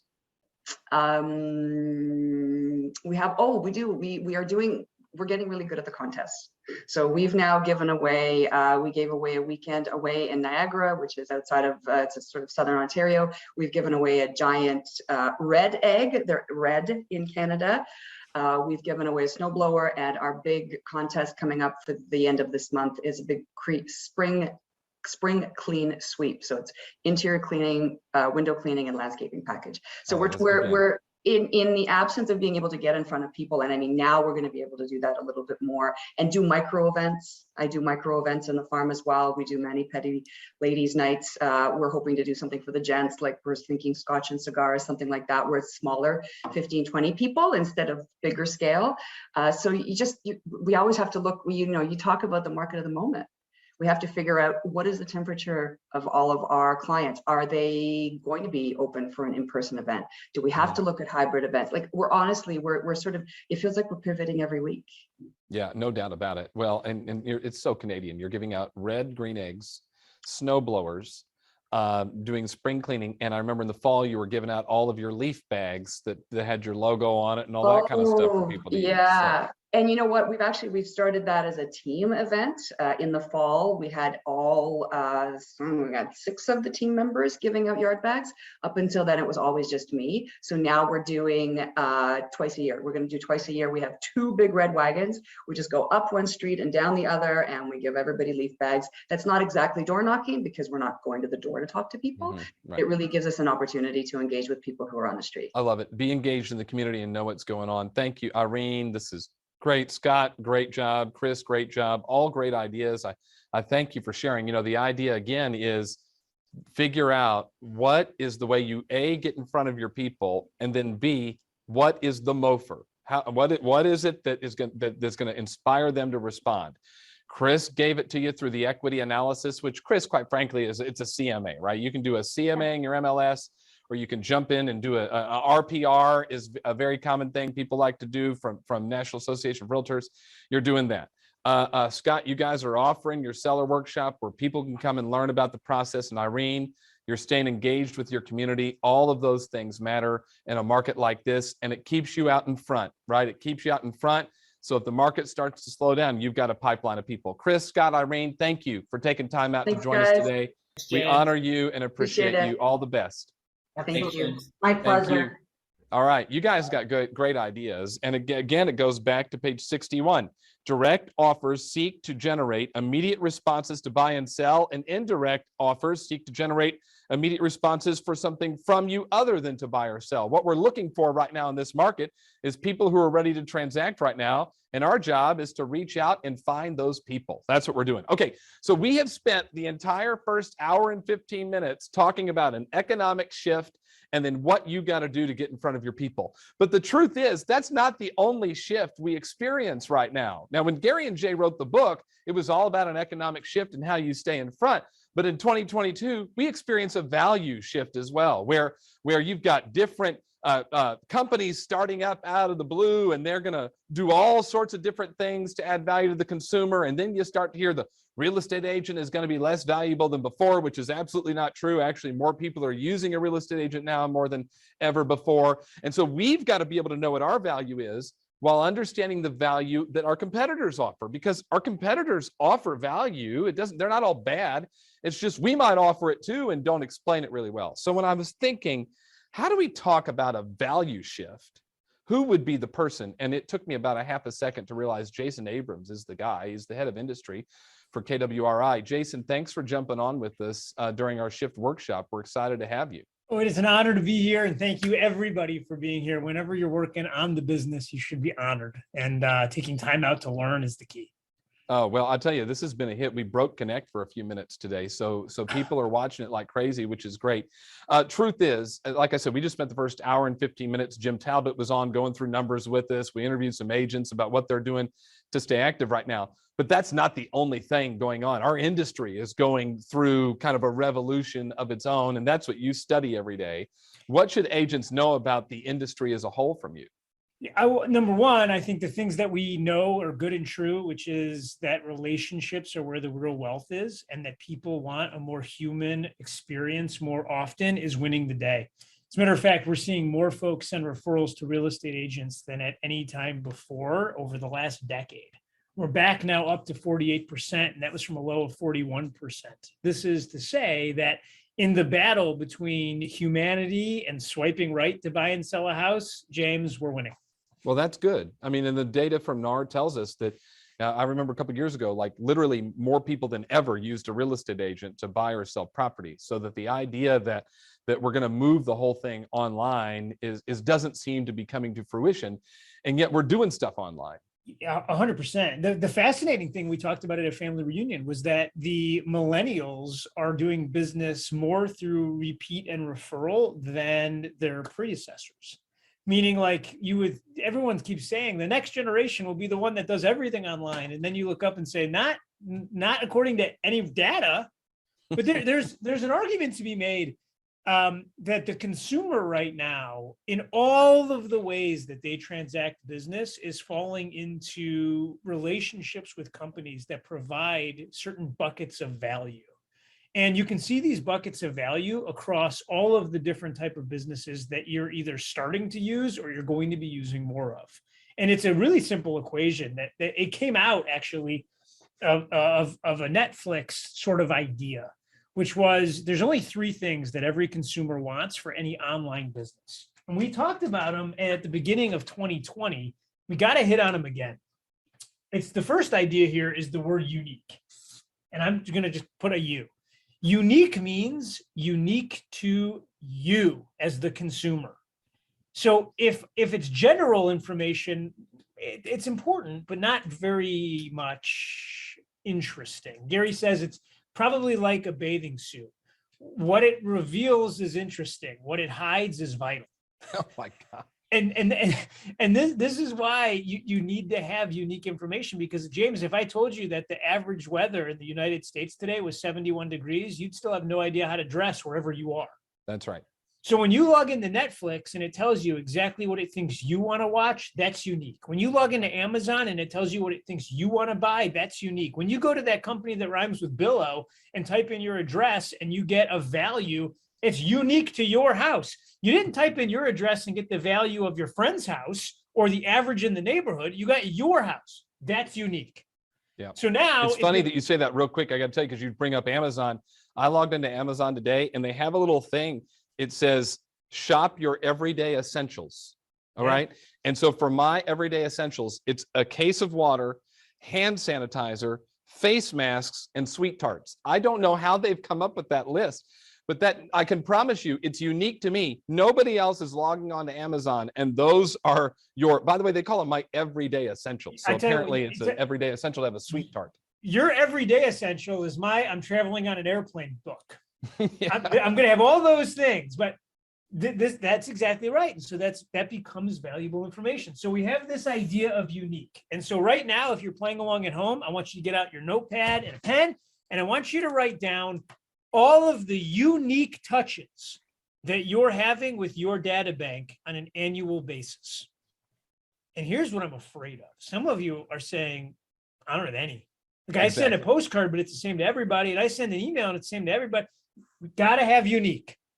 Once we have unique and that moves across the entire business, it breaks into 3 categories. Okay, real quick. Sorry, pardon me. This is what I've been doing all day because I like to, I got to interrupt just to make sure people get it.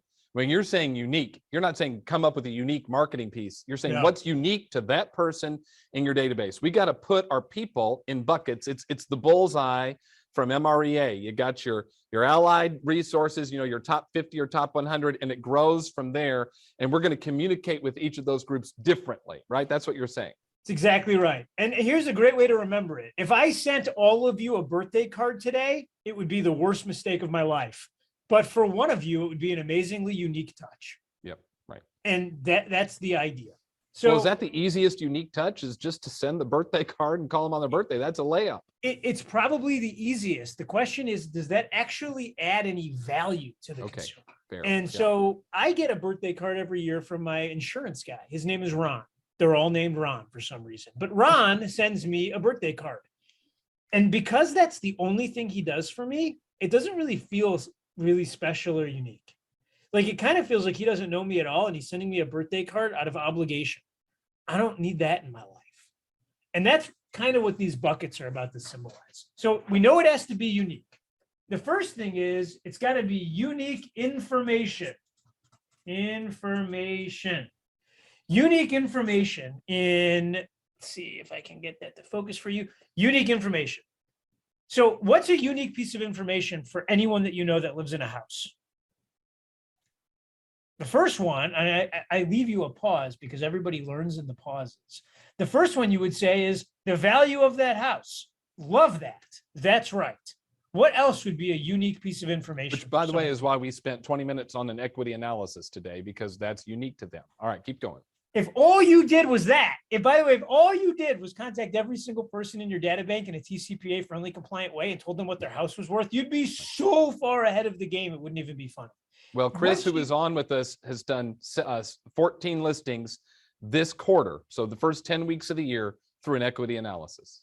By the way, the greatest dialogue ever around the equity analysis, I think, is the old baseline. And here's the phone call. James, play along with me. Sure. James, I'm contacting you in a TCPA friendly compliant way. And so the phone rings. Hey, James, Hello. how are you? I'm good. Jason, what's up? It dawned on me that right now, because the real estate market is booming, everybody thinks they know the value of their house. And everybody thinks it's more than it might be. But then I asked myself, how do they actually get that information? And then it dawned on me, that's my job. And so here's what I'd like to do, if you're okay with it, James. Today, I'd like to establish a baseline value of your home, meaning that on March 9th of 2022, we're going to say your home is worth blank. Then every time you and I speak, probably quarterly between now and the history of ever, what I'm going to say is, hey, James, based on the value that we set, which was X back in March 9th of 2022, your home has either went up or down in value. That way, whenever you make a decision, it'll be based on a baseline that you and I set today. Would that be okay? I love that. Let's do that. Perfect. Now, end the conversation there. Here's why it matters to you all. Because now every quarter, you have a really compelling reason by which to call James. This is why doctors give you a checkup. It's so that they know how screwed up you are when you finally come in really sick. If you don't do the baseline and someone walks in, you might look up and say, you might be fine. You might be dying. The truth is, I don't know. And that is the worst doctor's appointment ever. Yep. So unique information. And if you really wanted an order of events, it would be their home, followed by their neighborhood, followed by their city, followed by their county, followed by their state, followed by the good old US of A or Canada or any of the other 52 countries that you are in. And again, you could literally stop right here with value and you'd be a heck of a lot further along in the game. Yep. Okay, James, that's information. Yep. Now the got it. next one here, try to get my camera to refocus for you. Cool. The next one here is access. How do you spell access, James? Oh, I haven't the slightest idea. We're just put an going to A. put a big A and then we're going to do that for you. That's it. God forbid I should spell assess. Okay, so access is really important. And what access means is that because I'm in James's data bank, I get access to certain things that I wouldn't get if I wasn't. So if you were in transaction with somebody who's looking to buy a house, the unique access you'd be providing is turning the key that you got out of the lockbox. Because of their association with you, they get into this house. If you're on Netflix, you get access to the Tiger King. You wouldn't if you were on Hulu, by the way. If you're on Hulu, you get access to Scoring the Deal, starring Jason Abrams, which was a hit. And that's unique access, by the way. Anyone that's on Hulu should be watching that show regularly.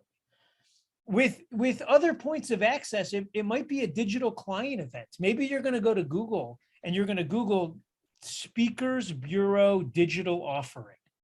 And you're going to go grab some sort of celebrity who's going to do a Zoom call just for your people. I just went to one of these, James. Someone paid Sir Mix-a-Lot to come do a 3-song version. One of them was Baby Got Back in a cappella. That's Now, amazing. Oh my gosh. It blew my mind. Like it was Yeah. so good. And it was only 15 minutes. And I don't think that could cost a ton of money, but I'll tell you what, I got an invite for it. Yeah. I told 10 people about it because I thought it was hysterical. And then I sent them selfies of me watching Sir Mix-a-Lot from my computer because that's just awesome. Now, That's great.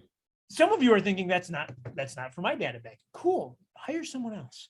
I'm just giving you an example. I heard the one Well, where Shaq made pizza. They had Shaq on the Zoom making pizza. Wendy Harrelson just had a birthday and she got a text message from Shaq. It's a video where he was literally singing to her. I don't know how they do it.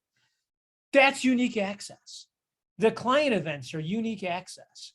And it may even be more than that. You may have some amazingly unique piece of your business that you offer them. And we're watching it change. So I'm going to put client event down. I think that's the easiest one to start on unique access. You can't go wrong with any of them. So if you're playing along at home, make a list right now. What is the unique access that your people are getting? Cool. The last one, service. We got to have unique service. Now, what's an example of a unique service? It's a service that they get because they're in business with you that they don't get anywhere else. What's the most common unique service for a realtor? And the realtor says, well, it's me.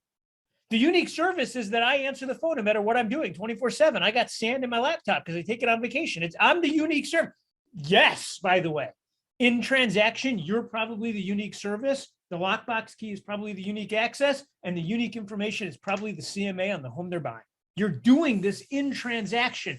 You're just not doing it in between transaction.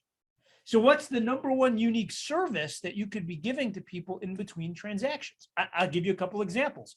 We have an agent who just went out there. It's springtime now in the Midwest. At least it's starting. They booked a window washer, James. They said, how much? I want to book you for 2 solid weeks. How many houses can you do a day? The window washer said 8 a day. Said, perfect. I want you. That means we're going to have 80 houses. This person's going through their SOI. And here's the phone call, James. You ready? Yep. Hey, James, Jason Abrams calling. I'm your realtor. How are you? I'm good, Jason. Good to hear from you. Good to hear from you too, sir. You know, I had an epiphany. I owe you an apology. Okay. I realized that it's not just my job to sell you a beautiful home. It's my job to help you live beautifully within it.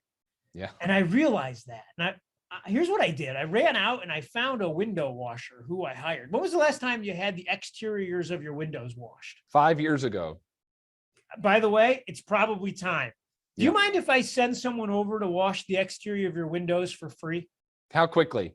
Oh, I'm going to get them over. I'm in the ready next- right now. Yeah, we're gonna get them over in the next 2 weeks. There's no charge for it, and I'm sorry I didn't do this sooner. And I hope everything with you is great. Dude, you're the best. Thank you so much for thinking of us. Perfect, great conversation, friends. No one is saying no to that in the history of Right. ever. Right. And that's one of those unique services. And people are getting really creative with these. Some folks have hired full-time handy people and they're sending them over to do work in people's houses. And if you're sitting there and you're like, well, great, I can't afford any of that. Breathe for a second. Yep. Just stop for a second and then realize that a unique service could simply be calling somebody and just asking them how they are. You know how many lonely people there are, folks, who just would love to get a phone call, a care call from somebody who cares? It's an infinite number. There's an agent in Colorado, and all this person did, and by the way, when I say all, it's only because it's genius. All this person did was go out and she bought 100 flowers. And she delivered 1 flower to each of the people in her SOI.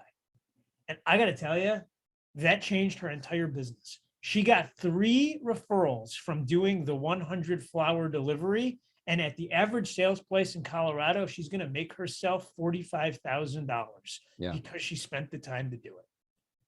I think what you're saying, Jason, it's about showing your database that you care about them. And that's something, by the way, that, as you said, the swipe right to buy a house cannot do. The website cannot tell you it cares about you, but you as a professional can. And whether you have the budget to go wash 80 get 80 windows washed in a house, or it's about passing out flyers, or gosh darn it, start with the phone call on the birthday, you got to do something to stand out. You got to do something to stand out. You got to do something that delivers unique access or unique information or unique services. And that's where the whole industry is going. And it's not, by the way, it's not going to change. This is going to be the march for all the companies that you like and all the companies that are winning. Think of the Domino's pizza tracker and just realize the only reason it matters to you is because it's about your pizza. And you don't log in and see when James's pizza is getting delivered. And in that moment, you realize, oh my gosh, that's unique information. And I only could get that if I would have ordered that pizza, which is unique access. And in less than 30 minutes, someone's going to drop a pizza that has a surface temperature of 162 degrees, which is the optimal for cheese, at my door. And that's unique service. And oh my gosh, I wish I owned a Domino's. How does an agent then figure all this, like come up with the plan or figure out how we're going to stay in touch? So many of our people, Jason, you know it, you get the calls, I get the calls. They're just trying to find the next deal and keep their head above water because they've got a buyer who's written 17 offers and hadn't gotten one yet. And then their one listing they took has 32 offers on it and they're trying to figure that out. I don't have time to be unique. What's the 100%. answer? Well, if you just certainly don't have time to be unique, then the first, you should do exactly what Gary Keller does, which is Gary Keller has a list that he keeps next to his computer. And that list is literally his sphere of influence. And every day, at some point during the day, I watch him lean over and put a check mark. And those are the care calls. James, I know you've been on the receiving end of some of these, and those are the care emails. And he's not doing it for something. He's doing it because that's his mission. Yeah. And that's the most unique thing you're going to get.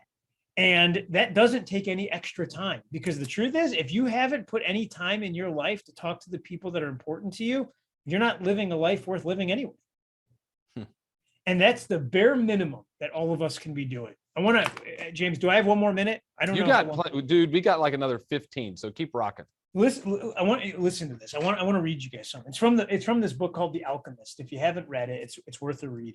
And it's this little boy who's talking to this wise old man. And the little boy says, "What's the world's greatest lie?" So, by the way, great question. And the old man says, as if not missing a beat, he says, "It's this, that at a certain point in our lives, we lose control of what's happening to us, and our lives become controlled by fate. That's the world's greatest lie." And when you think about that, what you realize is that the thing that makes us uniquely human is our ability to choose.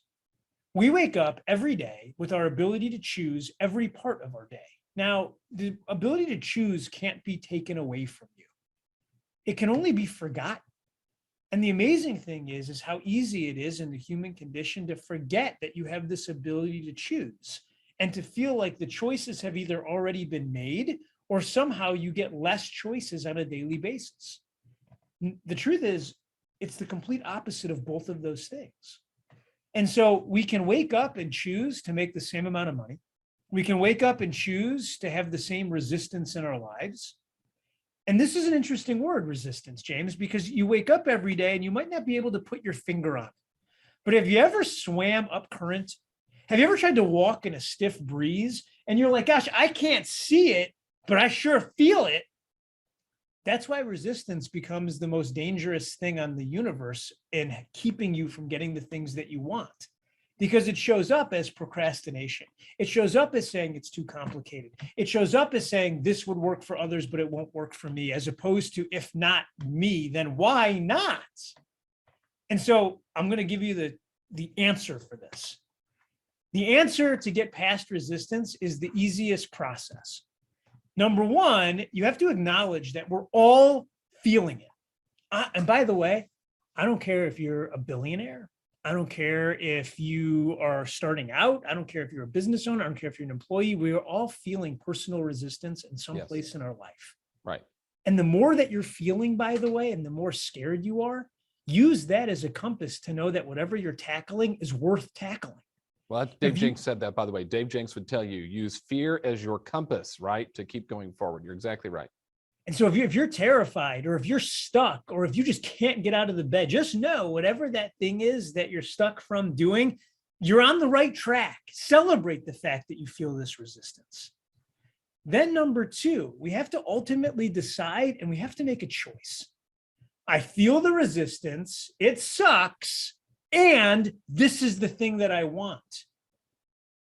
Once we do that, the most misstep in solving this can take place, which is we have to build triggers around remembering that we've made that choice. You ever join a gym in January? It's I packed. only asked, not you, James, you and I have these amazing chiseled physiques, but Yes. a lot of people join a gym in January and then that's it. Like by March, they're out. Well, you made the choice, but the resistance won. This idea of setting triggers is a great book called Triggers. It's really novel. But this idea is that what can I put around me such that I get triggered to take the actions that I've decided to take? So for some of us, it'll be a little bracelet. For others of us, maybe it'll be something on your desk. I'll show you two of mine, if I can get real personal here. Those photos right there, those are all the people at KWRI that I get to interact with. I'm lucky enough on a daily basis. I have their photos right in front of me so that I don't ever forget that they're there, and that triggers me to call them. Here, I'll show you the next one that I have. The next one that I have is a giant trigger for me in a good way. Can you guys see that? Oh, the picture of Mark that you stole from Family Reunion. That's the entire back of my door, and it's autographed. It says, Jaden, keep up the good work, because he constantly calls me Jaden. It's really wonderful for me emotionally. But here's what I know. I know that if I get triggered to help Mark King win, I'm going to win, and our whole company is going to win, because that's the president of Keller Williams, which is awesome. You know what, Jason, it seems like that getting in the right routine. So, because what we're talking about is value. Well, you've got people only know about the value you offer if you're sharing it to them. And you gave us the model of that. So now you have to get into a routine of sharing. You have to get into a routine of talking to people. So your routine matters. That's one of your triggers. I talked to Donna Gilbert about this. Donna Gilbert is an agent in Connecticut, Jason. And Donna had, she has like 18 or almost 20 years of experience, but she would tell you, Jason, she doesn't have 20 years of experience. She has 1 year of experience 20 times, because every year was a repeat of the previous year. And I asked her to tell me though what's happened in the pandemic as she's adjusted her routine. Because what she does every morning is what a lot of people do. She gets up and she's spending time with her husband. She's getting her exercise in. She's getting her breakfast. She's a frequent participant on the Pivot Shift Ahead calls that we do. Then she's in a script practice call, and then she's doing her lead gen on Zoom where other people are there watching. And here's what happened. And this is what you're getting after. In 2019, she did 7 units. Now her average sale price is like $450. So she has a good business at 7 units. But in 2020, she did 14. And in 2021, she did 22 units. And that was the first time she'd ever capped, and she capped twice in the year. And she said, here's what happened. I got into a routine of being able, because that's what you're saying, you got to get into a routine of sharing your value. And here's what she said. The work is hard, but the day-to-day struggle is less. You're saying that Um, when you've got the triggers around you to help you, look, we know you talked about resistance. That's Donna Gilbert saying the work is hard. But Yes. you know what? If you're walking into the wind every day because you live in Chicago and the wind's always blowing in off the lake and that's how you get where you're going, eventually you get used to it and it becomes easier. She says the work is hard, the day-to-day struggle is less. Thoughts? Everything you're saying is 100% right. And here's the thing, like if you're sitting there and you're enjoying any of this, then you're forced to realize that you could contact any single person in your data bank and give them the slightest taste of any of it, and then they would enjoy it also. And if you're feeling resistance from doing that, that's what we have to solve. The last key to this triggers thing, by the way, is we got to trade out the triggers. Every 90 days, I trade out the triggers. Because if I don't, they don't become triggers anymore. They just become pictures on my desk or a bracelet that I wear. And you do realize that you're watching in real time. You're watching Peloton and the Hydro Rower and the Tonal. You're watching these things literally change the way that home fitness does. You realize it's not that they're anything other than the effort of getting from wherever you are to simply sitting on the seat. Once you're there, it takes care of the rest. Friends, isn't that the same with residential real estate? Meaning the effort that you take to simply get them, allow them to list with you or allow them to show you houses. Once that part is in, the rest of this is easy. We're just professional shoppers. Like, come on, let's not pretend it's something more complicated than that. You just have to get them on the seat. Yep. Well, we got to be in relationship and in a flow, and you gave us the model for it. Being unique in both the information, the access, and I've forgotten, I don't have my note. What was the third one? Service. Thank you. And service. And by the way, tomorrow, Jenny Wallach is going to be on to talk about service, and she's great at that, right? She's elite level when it comes to customer service. So she's going to share her thoughts on that tomorrow. Jason, would it help if you say you change out your triggers every 90 days?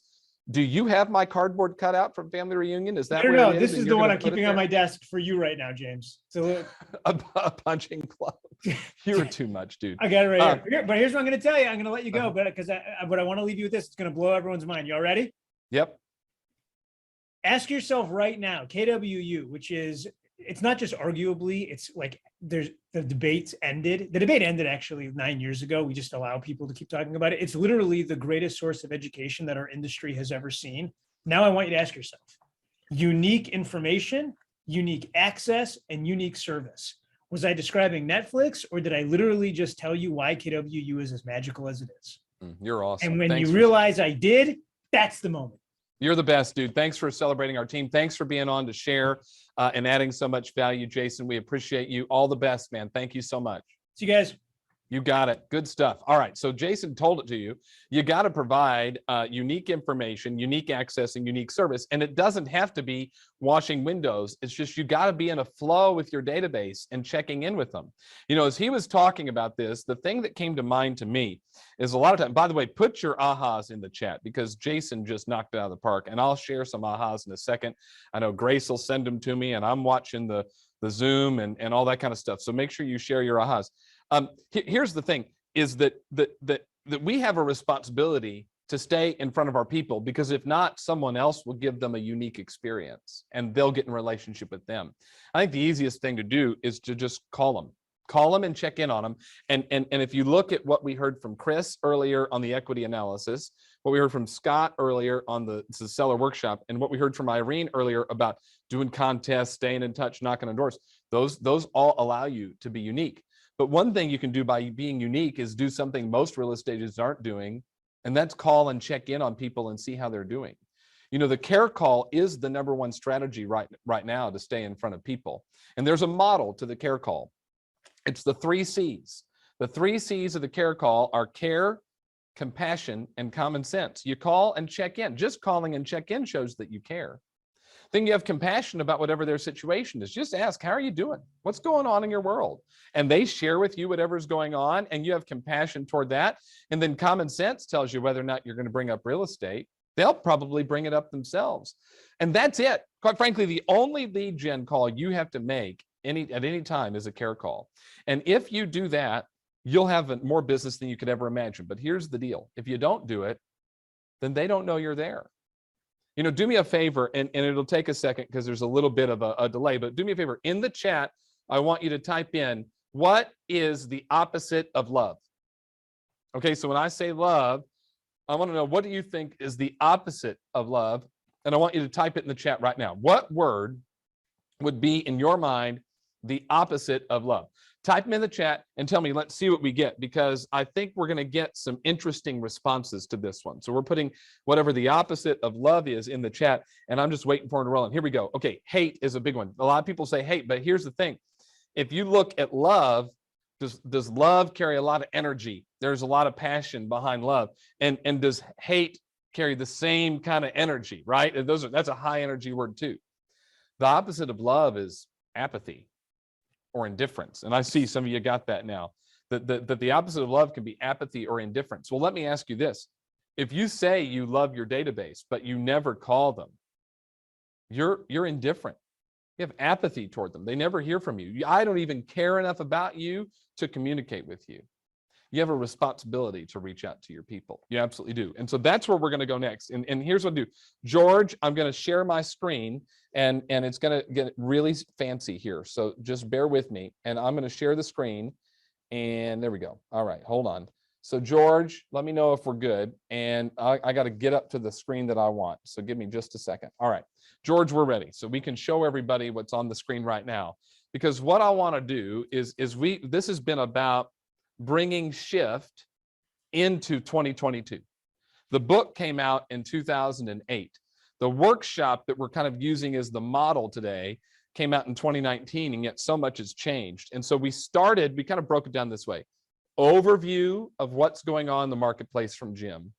Then where are our top motivations coming from right now? Because if you look at an economic shift, we need to know our motivations. We interviewed agents who are maximizing those motivations. Then next we went and talked about, well, in addition to an economic shift, we have a shift in value right now with different consumers or competitors coming in after oh, I'm on the wrong view. They want a different view. Hold on. Okay. Stand by. This is so fancy. I'm getting notes right now as we speak. So just everybody relax. All right, here we go. This is very exciting. I'm going to go here and here. George, is this better? Is that better? All right, perfect. Much better. Okay, so here's the thing. The idea is to bring shift into right now. The book came out in 2009 and 2008, and there are 12 tactics. We have covered a couple of them already.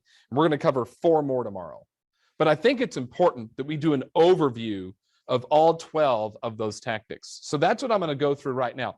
And all I'm going to do is just read to you some highlights that I have from those tactics from the Shift book. All right, so 12 tactics. The first tactic is all about mindset, and it is get real and get right. And what Gary and Jay and Dave say in that particular tactic is you cannot control the market. You can only control your outlook and your response to the market. Now, what I want to do is jump into the book, and I'll always give you a page number, and it's okay if you don't have a copy of the book with you. Just jot down page numbers. But I want to give you an overview of some of these. And here's the thing. He says, when a market shifts, this is page 23. When a market shifts, there's only one thing you can do, and that is shift with it. And Gary says there's 2 shifts you've got to make, a mental shift and an action shift. Now, if you rewind and go back in your mind to March 9th of 2020, man, COVID was really starting to become a thing. Now, you didn't have the NBA was still playing. They were still doing spring training, and Tom Hanks didn't have COVID. Remember, nobody took it seriously until Tom Hanks got COVID, which was March 12th. March 11th, I think, or 12th is when Tom Hanks got COVID. So that's when people started taking it seriously. But 2 years ago, right now, we knew it was going, and there are a lot of questions, and yet we had to make a mental shift once everything started to shut down, which would have been about the 14th, 15th, and 16th of March. Things started to shut down, and all of a sudden we had to make a mental shift. After you make the mental shift, you have to make an action one. Let me read to you what Gary says and Jay say on page 23. He says, I believe your life will either be about your problems or your opportunities. You'll either be running away from something or running towards something. It's your call. But to survive a shift, you must first make the mental shift to run toward what you want most and avoid the temptation of running away from what you most fear. All right, let's talk about it, because we've got to make a mental shift even in this market. Jim told you the average in the US right now is 1.3 months worth of inventory. In your market, it might be less. It could be significantly less than that. And so then the mental dialogue that you might have is, there's no listings, there's no inventory, where am I going to find all this business? This is a mental, but see, somebody took it. Somebody has inventory, but yet mentally we run out and say, there's no inventory. I can't find any listings. This is ridiculous. But Gary says we got to make a mindset shift first. And here's what he says on page 24. Remember that success is never about the chosen few, but about the few who choose. You cannot have a shift in your business until you first have a shift in your thinking. And once you have that shift in your thinking, you can be transformed to a shift in your business. He says you cannot control the market, but you can control your outlook and your response to it. And know that while not everyone will succeed in a shift, anyone can, and you must be an anyone can. Now, keep going. I want you to write down these 3 words for me. Write down these 3 words. Clarity. Clarity is the first word. Write down the 3 words. Clarity, priority, focused action. Did y'all write those down? Clarity, priority, focused action. Now, real quick, sidebar. All of you on the Facebook going, I need the manual. You don't. I'm reading from the actual book, which you don't need because I'm reading it to you. You don't need any manual. Just roll with me. Take notes, listen, you'll be fine. Growth comes from clarity, priority, and focused action. Clarity around your goal, clarity around the activities it's going to take, knowing what activities to do in what order, that's priority, and then taking focused action daily toward those goals. Now, Gary goes on, he's saying, hey, we got to get real, that's mindset, but then we got to get right, and that's into activities. And so he says this, and I love this. He says, page 26 of Shift. Once you've gotten real, you got to get right. And he goes on, for all the necessity of knowing what to do, taking the right action is just as necessary. See, once you know, it's not about more knowing, it's about doing. All right, let's talk about that. You've all been on here. I hear Grace is telling me there are thousands of you watching this between Connect Live and Pivot Shift Ahead, and then there'll be even more of you that watch the recording. Well, now you've totally been exposed because we've given you strategies to help you find listings today. So now you know what to do. So it's not about more knowing, it's about doing. I live 90 minutes from Magic Kingdom, and we're big Disney people. We're getting on the Disney Dream for spring break on Monday. We're going to be sailing away, and it's going to be amazing. And one of my favorite quotes is from Walt Disney. And he says this, the way to get started is to quit talking and begin doing. And that's what it's time for all of us to do who are watching this today. It's time to quit talking and begin doing. Now, some of you are doing, but the question is, what is it that you are doing that you shouldn't be doing? And what aren't you doing that you should? You all know the answer to that question. You do. And we know that our lead gen is number 1. In fact, he says on page 27, the 2 actions we must take personal ownership of are lead generation and lead conversion. Period, the end. Those are the things. The last thing about mindset I want to give you is this. Let me go find it. I turned my pages too quick.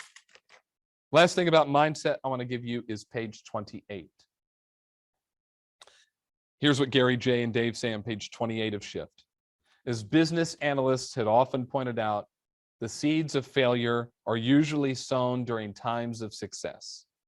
The most humbling lesson of the shift is this: we succeed in good times not only because of what we do right, but also in spite of what we do wrong. Ladies and gentlemen, we are in the instant sales market. That's what Gary called it at Family Reunion, instant sales. That's a time of success. You put a home on the market, it sells, you get cash money records in 30 days, and then you rinse and repeat and do it again. But the problem, Gary says, is we succeed in good times not only because of what we do right, but also in spite of what we do wrong. Our goal today is to help make sure that you do fewer things wrong and more things right. So that's tactic number 1, which is getting real, getting right. All right, George, back to the slides. We're going to go to tactic Number two, which is all about remargining your business. It's about expense management. And what Gary, Jay, and Dave say about this is page 29. Change isn't easy, and significant change is downright difficult, yet long-term success requires it. My experience has taught me that people most responsive to change are the ones most likely to survive and thrive. And this is where we've got to remargin our business.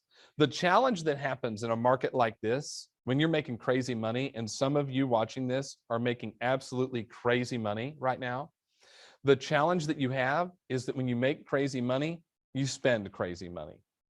And then when the market changes, you aren't ready. Some of you are going to have taxes due. Well, all of you are going to have taxes due in like 6 weeks. Are you prepared to pay them? So I want to give you a strategy to help you, because as it says on the screen, the number one determinant of thriving is lead generation, but the number one determinant of surviving is expense management. You got to get your expenses under control. Here's the strategy. And we taught this to you 2 years ago at the beginning of the pandemic. It's really simple. You print out a year's worth, and if that's too much, do 3 months worth of credit card statements and bank statements. Just print them out. Get them on paper right in front of you. And then you're going to go line by line by line. And if you're in a relationship, get your partner with you. So Terry and I, we'd sat down, we did this together. Terry is my wife, 12 years. We sit down, we do it together. And we go line by line by line by line. And here's what you do. You put a letter A next to anything that's mandatory. There aren't many things that are mandatory. Your mortgage is probably mandatory. If you got a car payment, you got to pay that. Your kid's school, whatever your electric bill, you put an A next to everything that's mandatory. You got to pay. B is the stuff that you kind of like to keep it, but you need to make sure it's earning its keep. So in business, for example, maybe you're buying a bunch of leads online, but you need to go and ask, am I getting a return on that? Am I getting a 10x return on whatever I'm spending? So you go and put a B next to anything that, hey, you know what? I'd really like to keep that, but I need to see if it's worth it. And then C, you put a C next to anything that is like a luxury. A C next to anything that you don't really need, but you just love. Oh, and then there's a D. You put a D next to anything that you go, I don't even know what this is. I don't even know what it is. It usually ends in 99 cents, by the way. And then here's what you do. All the D's, everything you said, I don't even know what this is, it's out. You get rid of it. You go figure out in your email, you have to dig through to figure out how to unsubscribe, and you probably have to click 16 things to unsubscribe, and you get rid of it. And you'll have those things that you're paying iTunes $1.99 a month for an app that you don't even have on your phone anymore, that your kid downloaded, and then you got mad at your kid for downloading it, grounded them for a week and took away their phone, but you're still paying the $1.99. You get rid of all that. The C stuff that's a luxury, well, you got to decide, do I really need that luxury? I'm not telling you not to have fun in your world, but you got to ask, do I really need that? And then the B's, you got to go back and figure out, are these things earning its keep? And I would say you want a 10 times return for anything you're investing in your business. So is it earning its keep? And then an A, you got to keep it, but you ask, can I renegotiate it? Can I go back and renegotiate this? Now, when Terry and I did this 2 years ago, we cut $2,300 a month between business and personal expenses. Most of it was in the C and D category. So there was one thing I found, I'm embarrassed to tell you what it is, so I'm not going to, that we've been paying for like 6 years, that we didn't even know what it was, remember signing up for it, but every month, right? And you all don't judge me, okay? But you all have that stuff. Go do that, get your expenses in order, because what Gary says on page 31 is this: in growing times, we tend to become profitable with positive cash flow and loose with financial decision-making. We review the bottom line, see a profit, trust all is well, and fail to scrutinize the detail. The fact is that for all of its positive indicators, profit can also give us a false reading. And when we allow an increase in our business profits to convince us that we're doing really well, well, then we mistakenly justify our increased expenses of, quote, the cost of doing business. And we say stupid things. He doesn't say stupid things in the book. I'm adding stupid. We say stupid things like it takes money to make money. Go back and look and make sure it's earning its keep. Okay, that is tactic number 2, which is remargining your business. Let's go to tactic number 3, which is do more with less, and that's leverage. And the reason I'm giving you an overview of many of these is because we just won't have the time to chunk down all of them during this workshop. We're going to go deep on 3 to 4, but we're not going to have time to do all. So leverage is this. And what Gary, Jay, and Dave teaches here is to do more with less and build core competencies around what really matters and associate with people who are on the same page as you. Here's the thing, page 37. When a market shifts, your organization must shift.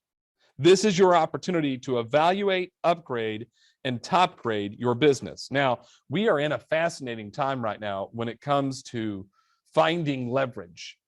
I would suggest that every single one of you write down, shift page 42 and 43, especially if you have administrative assistants or you've got buyer agents or anybody on your organization who's helping you. These are the 7 steps to a talent shift. And you right now got to work extra hard to find people who are bought into your vision. I'd highly recommend that you study pages 42 and 43 for the 7 steps to a talent shift. Tactic number 4, find the motivated. Now, we spent some time this morning or earlier today talking about finding the motivated. Chris talked about the equity analysis. And then we talked about the seller seminar or seller workshops, and we talked about farming. Look, we've got to shift our lead generation gears into our lead generation activities into the highest gear possible. And with that said, I want to read something to you, and it's one of my favorite sections of the Shift book, and we'll go through this chapter pretty quickly because we spent some time on it earlier today, and we're going to cover more tomorrow. But I do want to read this piece. It's page 72 and 73 of Shift, and here's what it says. At the risk of being blatantly obvious, I feel compelled to point out that in order for you to truly be a successful lead generator, you must actually do lead generation. You must do it a lot. You can't do it one day here and one day there. You can't do it an hour here and an hour there. An inconsistent approach can get you leads, but it won't give you anywhere near the number of leads you'll need when a market shifts. He goes on to say, you must do it several hours every day. You must do it every work day of your career. You must ramp it up and keep it up. And to do this, you must subscribe to one simple belief, that dealing with business never takes precedence over finding business, never. We got to do it first. And he says, the number one challenge that you face will not be your mindset, and it will not be your expenses. It will be this: consistently doing lead generation activities over time. This is the one true challenge that all real estate agents face, and the number one stumbling block that knocks most out of the game. Now listen to this sentence very carefully. Not getting lead generation done day in and day out may suffice in a hot market, but it will put you out of business in a cold one. Now listen to that again, and listen to the words. Not getting lead generation done day in and day out may suffice in a hot market. So when I hear that, I go, we're in a hot market. So your business might be really awesome, and your business might not be awesome if you're not lead generating. Maybe you are not lead generating every day, but yet you're hitting all your goals. Maybe you aren't lead generating every day and you're not hitting all your goals. Who knows? But he says, if you don't lead generate every day, it will put you out of business in a cold one. That's why we'll spend more time on lead gen tomorrow. I'm excited about that. Next one is lead follow-up. And what they say is called getting to the table. And it's the effort you give to converting leads must match the effort that you give to generating them. The key piece is leads that become timely appointments are what really matters. And you've got to follow up with the people who come your way. We'll talk more about that one tomorrow as well. Let's go next. Catch people in your web. You know, it says here, and I love it, it says a website is a tool for you to offer consumers what they want in exchange for what you want. Remember MOFR. What you want is bringing people into the conversation about buying and selling real estate. And we've got to remember, when they go online, a seller wants to know how much their home is worth, and a buyer wants to know what homes are for sale. Your website should do both of those things. Next tactic is tactic number 7. It's pricing. And he says, our goal in representing a seller in a shift is to use pricing to empower them. This is your opportunity to remember that in every market, there's homes that are in the market and out of the market. and you want to explain. And I think the key conversation here is, hey, I know everybody is telling you the market is hot and everything is selling. Let me give you reality. And you go through and say, here's how many homes are on the market. Here's how many are selling. And you give them reality. Number 8, stand out from the competition. Now, you heard earlier today that sometimes people say, hey, I need to get the house ready. And maybe in this market, you don't. Like, you might not have to update the kitchen and the bathroom and do landscaping to sell it right now. But in a buyer's market, you may. You want to be ready for that. Tactic number 9 is creating urgency. This is specifically with buyers, but we'd say it's both. You cannot create urgency if there isn't a good reason for you to do so. I'm excited. Tomorrow, Charles is going to talk about how we create urgency with buyers. But it comes down to this, page 179 of Shift. Buyers need, and sellers as well, buyers and sellers need professional advice in a shift more than ever. The challenge is most don't realize it. They read the newspapers, the magazines, listen to the news, talk to family and friends. They form an opinion. So far, so good. The problem is they haven't gotten the story. You know, Gary said at Family Reunion, our job as a real estate professional is to provide perspective to potential buyers and sellers about the market. To provide perspective. Remember that. We'll talk more about it tomorrow. Number 10 is expand the options, which is creative financing. You know, you are not a lender. Your job is to be in relationship with lenders who can help you with that. Tomorrow, we'll have a representative from Keller Mortgage on to kind of walk you through things you should know in the mortgage arena right now. Number 11 is master the market of the moment. Now, in the book, it's about short sales, foreclosures, and REOs, because in 2008 and 9 and 10, that was the market of the moment. But it's not the market of the moment right now. Know what it is in your area and help people through it. And then finally, tactic 12 is bulletproofing the transaction. You only get paid if the deal closes. We're going to spend like 35 minutes tomorrow on bulletproofing with Tony Baroni's team in Tampa. All right, so those are the 12 tactics, and I wanted to give you an overview of those tactics. Put your ahas in the chat from that, by the way. Put your ahas in the chat from what you've gotten from the tactics. And so here's the deal. We've laid a ton of foundation today.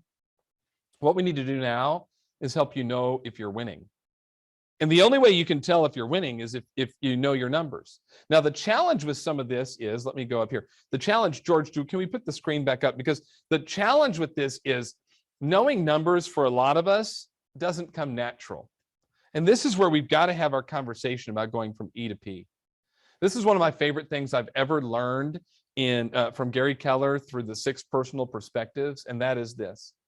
We all have natural ability to do some things. And by the way, when our natural ability gives us drive and enthusiasm and gets us excited every day, and we follow our intuition and what we think is going to work, and that natural ability will only take us so far.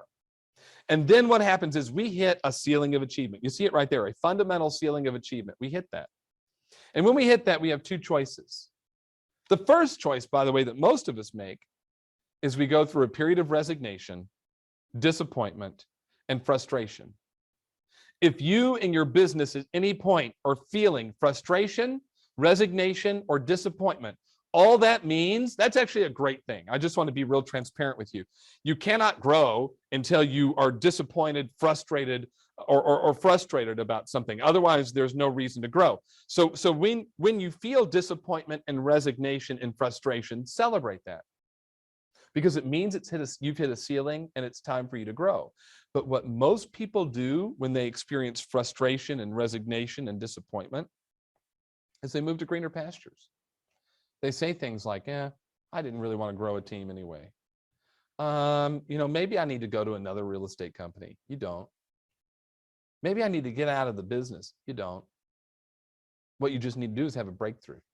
You got to have a breakthrough and get out of your E, which stands for entrepreneurial style, or think natural behavior. You got to get out of your E. You got to break through the ceiling and move into P, which stands for purposeful.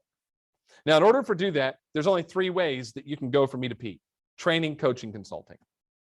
What training are you taking? You're in this one right now. Who's coaching you? Because every single one of you on this call should have a coach. If your GCI every year is 150,000 or more, then it's not really optional. You should be in mastery coaching with MAPS.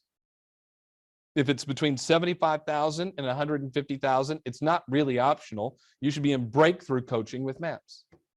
And if your GCI is under 75,000, it's not really optional. You should be in productivity coaching in your market center. Everybody has a coach. Or you can be a for sale by owner and not hire a professional to help you grow. That's fine too. But we always know that for sale by owners, on average, sell the home for less than those that list with an agent. So if you're going to go from E to P, you got to get into training, coaching, and consulting. I just gave you the breakdown. 150,000 or more is mastery coaching with MAPS. 75 to 150,000 is breakthrough coaching with MAPS, and below 75,000 is productivity coaching in your market center. None of those things are free. Run, don't walk, and sign up and move forward, because that's how you break through your ceiling. The other thing, though, is because that allows you to get focus, apply strategy, apply models, and apply systems and accountability. Well, here's the thing. We've got training that can help you in some of these areas. And that's why I'm excited to bring our next two guests on. And this is Janelle and Haley. They're from our enablement team at Keller Williams University. And the reason I asked them to come on right here is because one thing we got to know is, what are our goals, and do we know our numbers, and are we on track to reach those goals? And this team can help you do that. They can help you figure some of that stuff out. Now, Janelle, we're a little early, so I'm bringing you in, and poor Haley's not here yet, but that's all right. She'll be here. So we can rock and roll. Janelle, let's get started with you. Will you introduce yourself? Because here comes Haley. The truth is, in fact, put in the chat and tell me how many of you have never heard of the enablement team from KWU before. Would you put in the chat yes or no? Yes, you've heard of it. No, you haven't. I'm curious, because Janelle and Haley, you are, and by the way, the entire enablement team Shirley runs, you are the best kept secret that we no longer want to be a secret at Keller Williams, because We don't. you are helping people achieve their goals. And the reason I wanted you to come on is, and I'll stop the screen share because it freaks George out. The reason I wanted you to come on was to talk a little bit about, in fact, I'm just going to turn it over to you, and you're going to talk with us about knowing your numbers and understanding your numbers, and how Command can be your partner in that, and then tell them about some stuff they can do with you for free. So Janelle, would you introduce yourself to everybody first for us? Yes, absolutely. Well, James, first of all, thank you so much for having us on here today. We're really honored, and it's a real pleasure. And we want to help everybody quit talking about it and start doing. So pulling from earlier, and we are here to help with that. So before we get into all of that, a little bit about us. My name is Janelle, and I'm the enablement manager here on the wonderful and lovely KWU Enablement Tech Training team. And I'm joined by Haley, who's one of our senior training coordinators. And really, on this enablement tech training team, we really use the knowledge that we've gained from working with thousands of agents and leaders out in the field, and essentially package it up and then distribute it back out in other engaging ways like trainings or Connect Live or Facebook Lives. And we really want to help you all solve your business challenges and boost your productivity using the KW technology. So that's it, James. We want to understand people's businesses at that deeper level and how the technology is going to be solving those problems. So today, well, I love it. And you do all of those things, which is amazing. So, Yeah. So here's what I want you to do. I want you to run with it and Yeah. show them some of the stuff they don't know about, some things Sure. they need to know, and how you can help. So I'm turning it over. Ladies, Yep. take it away. We got it. We got it. Thank you, James. So today, what we're going to be doing is we're going to be going over a couple applets that are really going to be helping you set, track, and monitor your business. So you're in the know. And really, that's sometimes half the battle, right? Like, where am I? What do I have going in? Do I even have enough people in my database to support the goals that I'm setting for myself? Just what does it look like? I have a million things on different sticky notes and notebooks and stuff laying around my car or the office or wherever.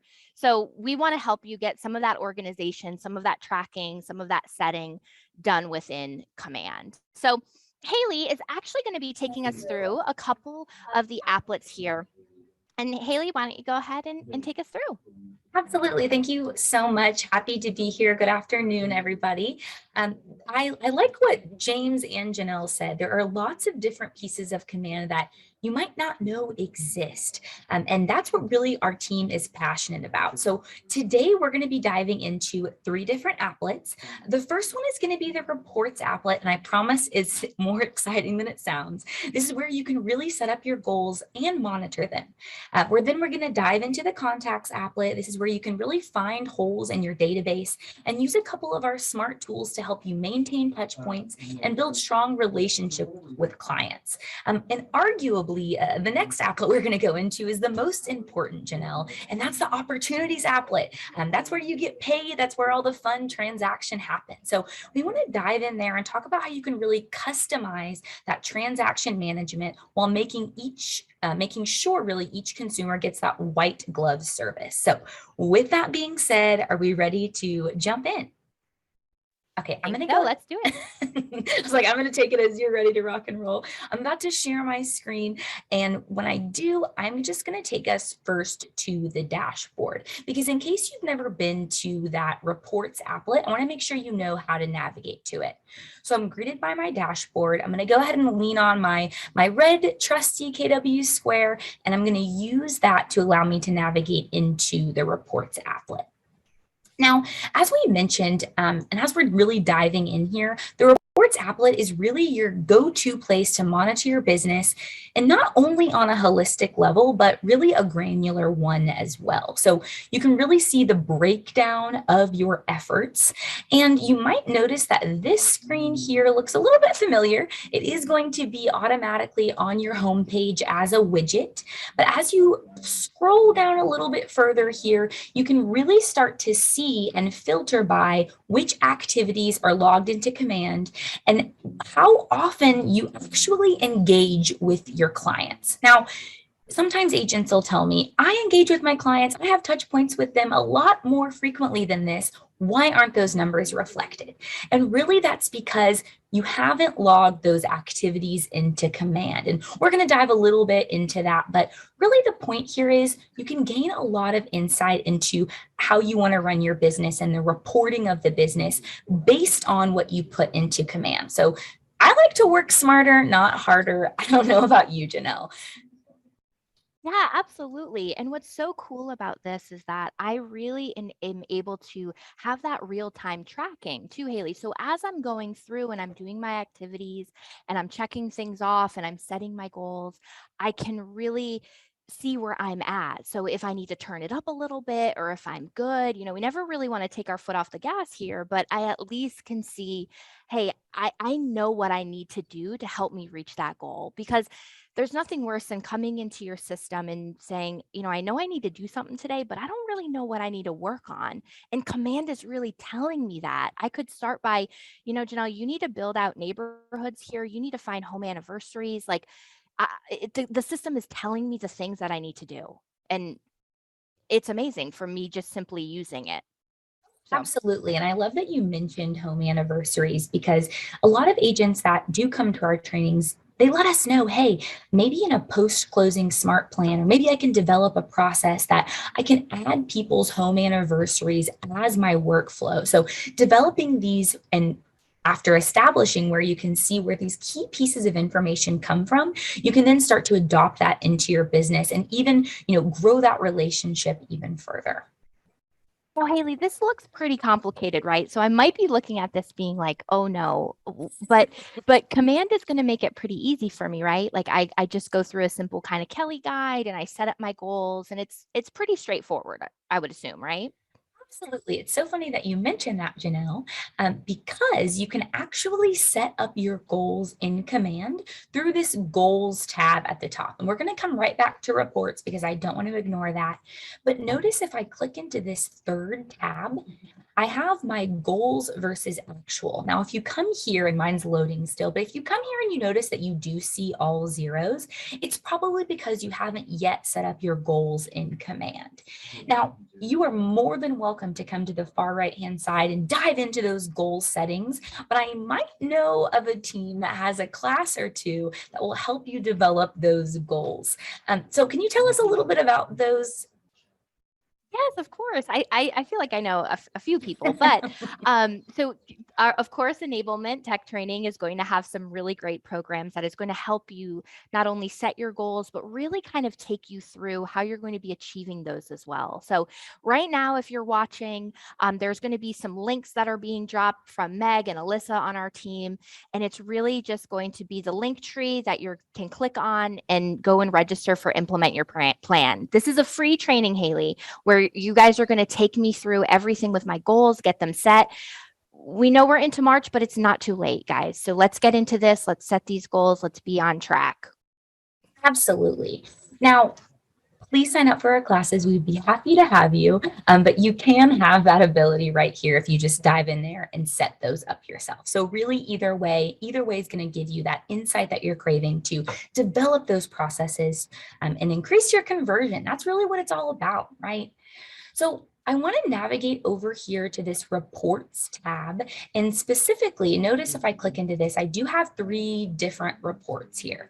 The first one I really want to drill down to though is going to be this goals report. So once you've set up your goals in here, and I am just going to give it a little bit of a refresh here so I can see what I have working with, you'll be able to see down to each phase of the transaction which pieces of information and that insight in terms of percentage to goal and actual.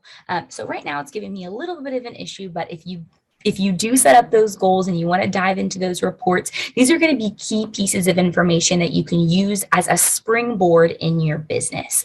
How close am I to my percent to goal? Well, it's March, so I better get a move on if I'm, 1 to 2%. Or maybe, and this is also something else you can do, reassess your goals in the middle of the year. Be realistic with yourself. If it's not something that you're going to be able to achieve, maybe you do want to adjust that. So you always have those abilities. Here we are. So I can see from this report the volume within each of these phases of the opportunity, as well as the average time. So really a lot of breakdown comes into play when looking at this opportunities report. I am going to go back here because I do want to dive into this goals report too, because then you will be able to see. Okay, I had my hopes up because the other one loaded. If you're following along now in Command, you should be able to see that information. A lot of people neglect this area. Maybe they're not sure that it exists.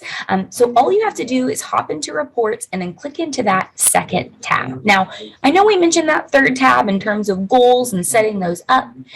We also do have emails. So just as a reminder, in case we have agents watching that aren't familiar or don't know this, you actually get 5,000 free emails a month from Command. So really leaning on that to maybe increase the relationships that you already have with your database, that really goes a long way.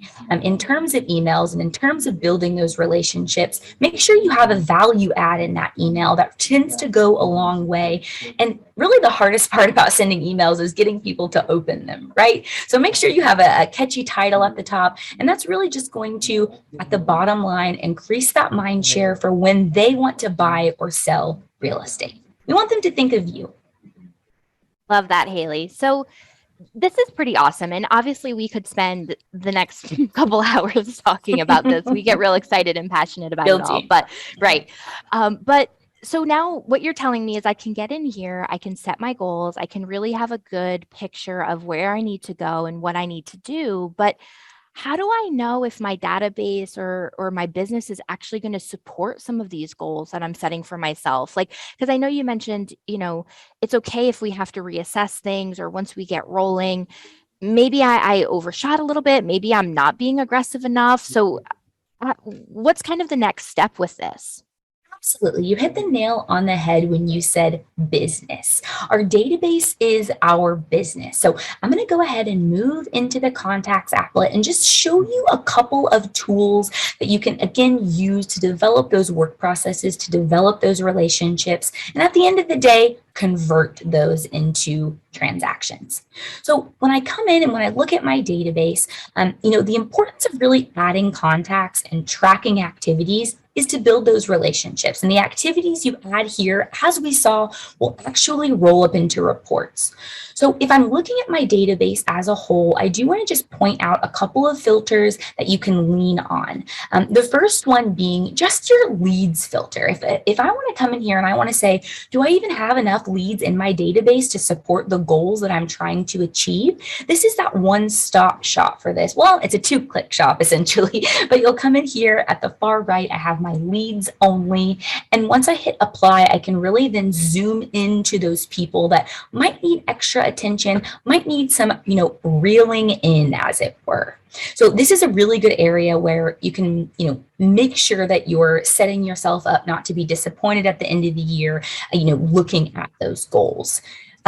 Really a very important, I know, we have that built-in leads option there, but other ways that we would highly recommend you utilize your database to group people and to target specific people are to use tags. And a lot of agents use these in a myriad of ways, really. But I think in terms of workflow and in terms of reaching people, on a massive scale in a short period of time, I do want to go ahead and show you here by filtering a tag and using what we call a bulk activity. So really, you're building those relationships and you're logging that activity that's going to go into reports in one-stop shop.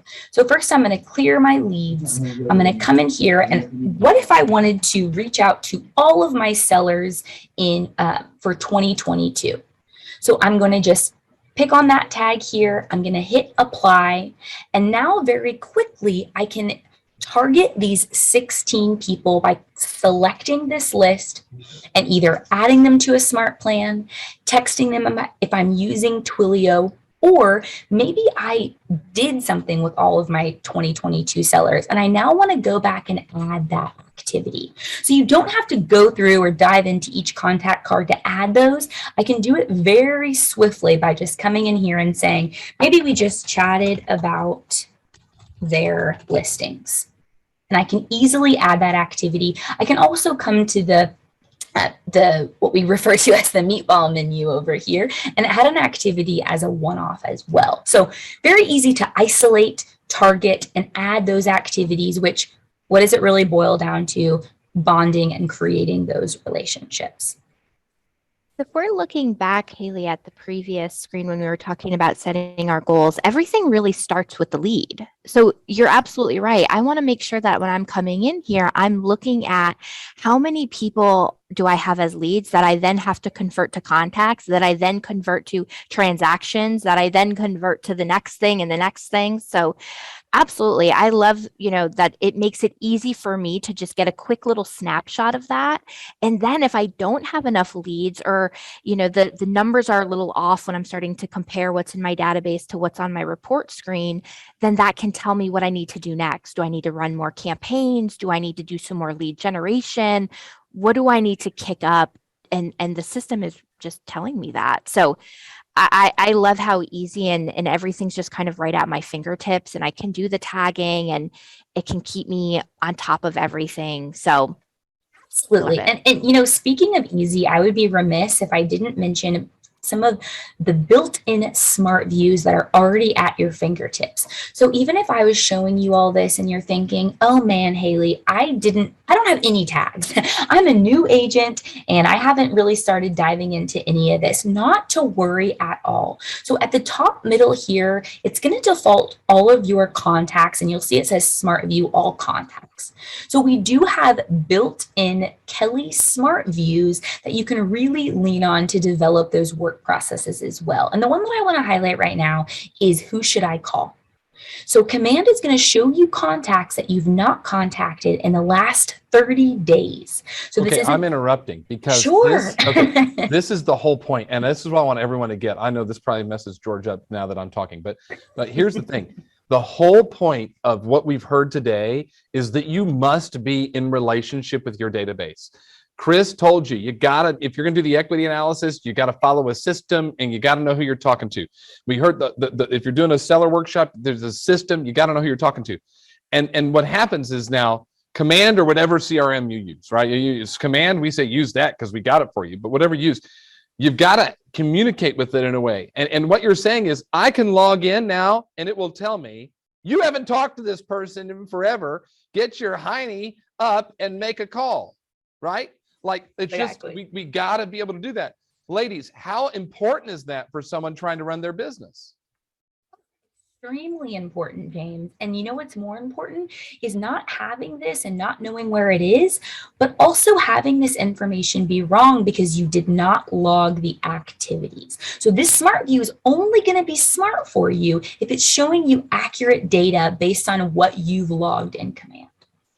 All right. So here's the thing about this. It's no different than when you go to like your hairstylist. I know, Janelle Haley, you're surprised to know I have a stylist, okay? And you can tell by looking right here. Actually got my hair cut today. And here's the thing. I remember I'd go in and I'd go see Rachel. And when I go in and sit down with her, Haley and Janelle, when I go sit down, and maybe this happens for you too, I don't know. She goes, "Oh, how was your trip to Disney?" And I'm going, how does she remember I went to Disney? Like how does that happen? And it's because she's gone into the database and she wrote down the notes from our conversation. You're only as smart as what the database allows you to be, because after we get past about 4 or 5 people, we cannot remember what we talked about and who wants what. Your database is your partner. Now the problem, I know this is not what we said we were going to do, but I get a little wound up. The problem is, and I'm going to go back into the shift book again. And it says, I got to find the page, but he said that you may, I don't even know where it is. Okay, hold on, just a minute. I know this is so great. This is amazing television, Grace. I just need Grace Vroom to understand that this is the most amazing television we've ever seen. It says that, I don't know what page it's on, that not getting lead generation done day in and day out may suffice in a hot market, but it will put you out of business in a cold one. Okay.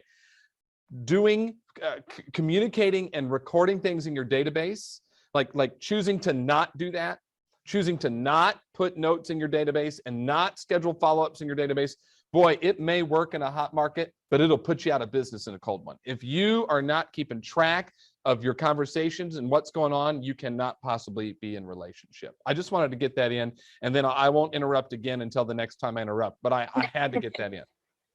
But James, if I'm not doing those things, how do I know if I'm even on track for my goals? Like, you know what I mean? It's so much bigger than just putting in a note that, oh, they're going to Disney this weekend, and next time I talk to them, I need to ask how that is. It's like, I don't know. It's like a domino effect, you know? It totally is. It's Yep. so much more. So And that's why James you're remembered here, her and I'll asking. quit interrupting, but you keep rolling. But again, Meg, do me a favor, Meg, in the Facebook, will you drop the link in the chat again, Meg, for how they can sign up for the full program these ladies do, because it's free, it doesn't cost me anything, and it'll help. So Meg's going to put that in the chat again. All right, go ahead, ladies.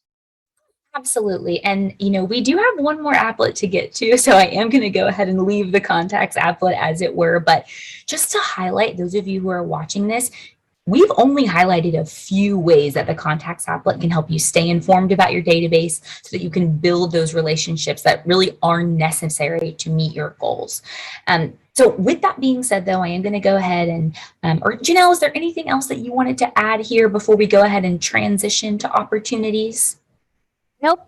Just another plug, sign up for our training because we really dive into this, y'all, and we share with you tips and tricks of things that you can do to help reach out and how you can track all of that. So yeah. While we're talking about classes really quickly, then we have another one that's also free. It's a little bit more of a time commitment, but if maybe you're new to Command or starting to learn the foundations of Command, we have one called Find Fast Wins, and that's essentially exactly what that class shows you how to do. So guilty, had to plug in that one as well. So we've set up our goals. We're staying on track with our reports and looking at our goals and our settings, and everything is set up. We're making our relationships with our contacts, but ultimately what we want to do is convert those into transactions. So I'm going to go ahead and hop into the opportunities applet here. And I just want to highlight and make sure we're all aware of these amazing transaction management pipelines and really how you can manage your transactions inside of opportunities. I can't tell you how many agents I talk to, Janelle, that'll say, well, I put that on a whiteboard, but it's been scratched out for 3 years, or I have about 50 Post-it notes around my computer. This is where you can put everything that you're already doing into Command, and then really what it helps is maintain that every client is going to get that white glove service that you gave to the last client. And in order to do that, going back to even contacts, hey, you're only one human. Let's go ahead and put these activities in there. Same rules apply when we're really talking about opportunities. Because, and if this is not familiar, we have these 5 phases. So cultivate, appointment, active, under contract, and closed. This is not customizable. However, in between these phases, we have stages and checklists, both of which are customizable and both of which really work for the building blocks between the phases. So when you are looking at this dashboard, just to give you an overview, I can easily see how many, looking at this number here, transactions I have within each given phase. And sometimes we talk to agents and they're not sure exactly when to create that opportunity. So really the trigger for that, and if you have your own, then that is amazing. But we like to say when someone raises their hand and says, I want you as my agent, at this point you have them in your contact database, you've been building that relationship with them, maybe they're on a couple of smart plans. As soon as they really solidify that they want you and they're ready to either buy or sell, that is a great opportunity. I'm just kidding. That's a great way to decide that they're ready to actually become a transaction. So what I want to go ahead and do is I'm going to dive into this active phase here and just give you a little bit of a breakdown of what we were referring to in terms of those building blocks. So I have, and these are already built in, y'all, staging and showing, or showing, maybe I edited that, guilty, negotiations. And as you go along, these are going to be more concrete steps. Notice I have this horizontal bar. So if I want to create more stages in this active phase, I can definitely do that. Now, in order to, all I need to do is come up here and click into Edit Stages. This is going to allow me to really get granular with each one of my transactions that fall into the next stage and phase that I have now edited. These are not something that are automatically going to be populated like those stages are. So this is where you gather all of those Post-it notes. This is where you look at that old sheet that you wrote maybe 5 years ago, come in here, dust those off, and apply those inside command so that every opportunity or every transaction that comes in these pipelines will have those ready to go checklist items that then you can use to lean on to move them through that pipeline. Okay, Haley, so what you're telling me, because this is a lot of really, really great stuff. So I have my processes in my head or in a Google sheet or in a notebook somewhere. And now I can actually get it into Command, and Command can keep me organized with, we have all of those big phases up at the top, which I can't edit, but that's fine. And then underneath that, I have all of my stages, which I can edit and I can make custom to me. And then I can take it that one step further and start to do some of my checklists.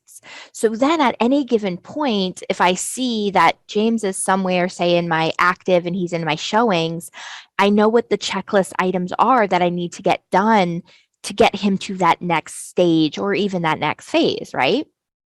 Absolutely. And that's exactly what we want to showcase here. So I know looking at those edit stages, you're thinking, where does this apply to the actual transaction?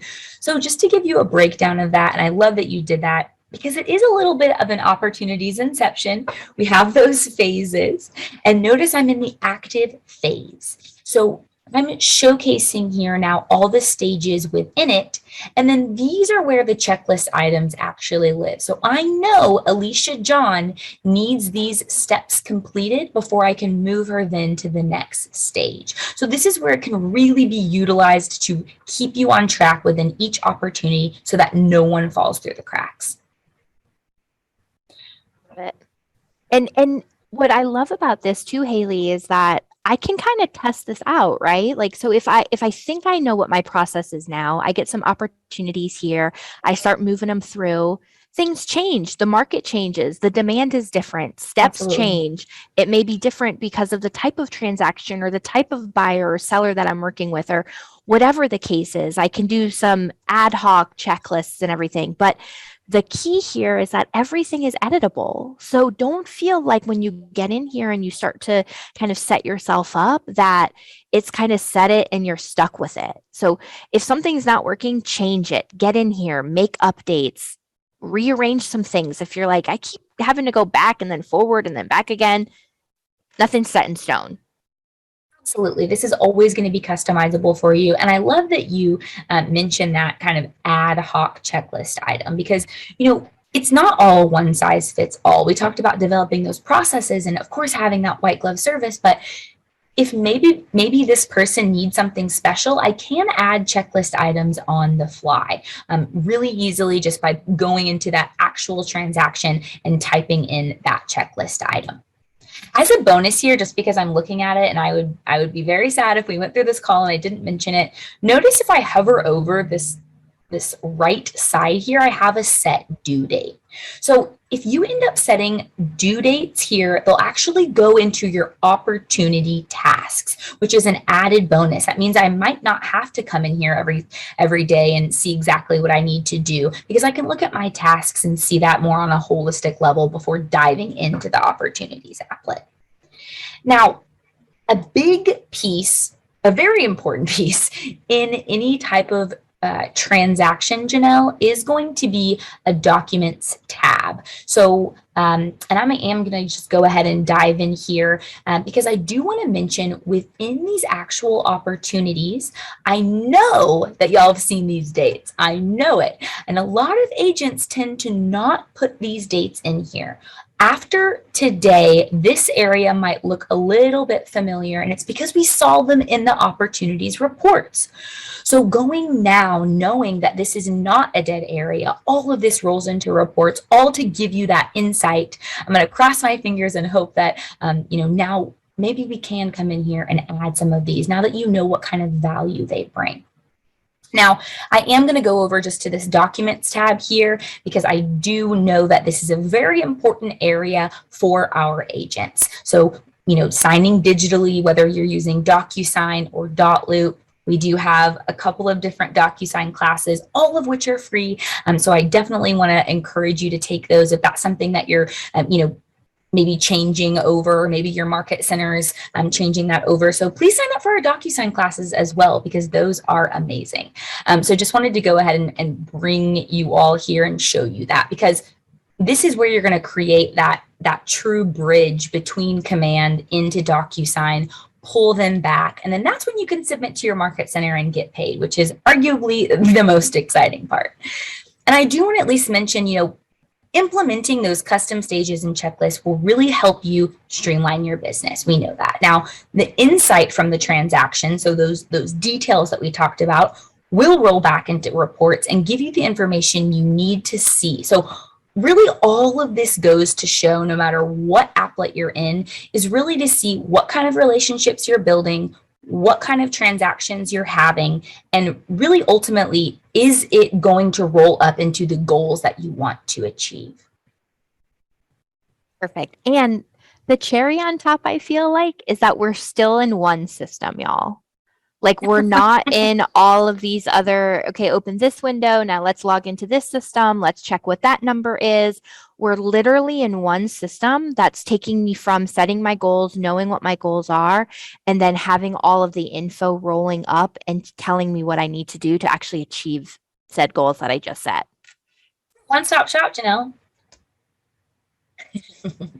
Love it. Well, really, this is all that we wanted to show James today. So we wanted to let everyone know that this is here. It's at their fingertips. It's accessible. It's not scary. It is something that we can pick apart piece by piece, step by step. You have enablement team here by your side, next to you. We want to take you through this.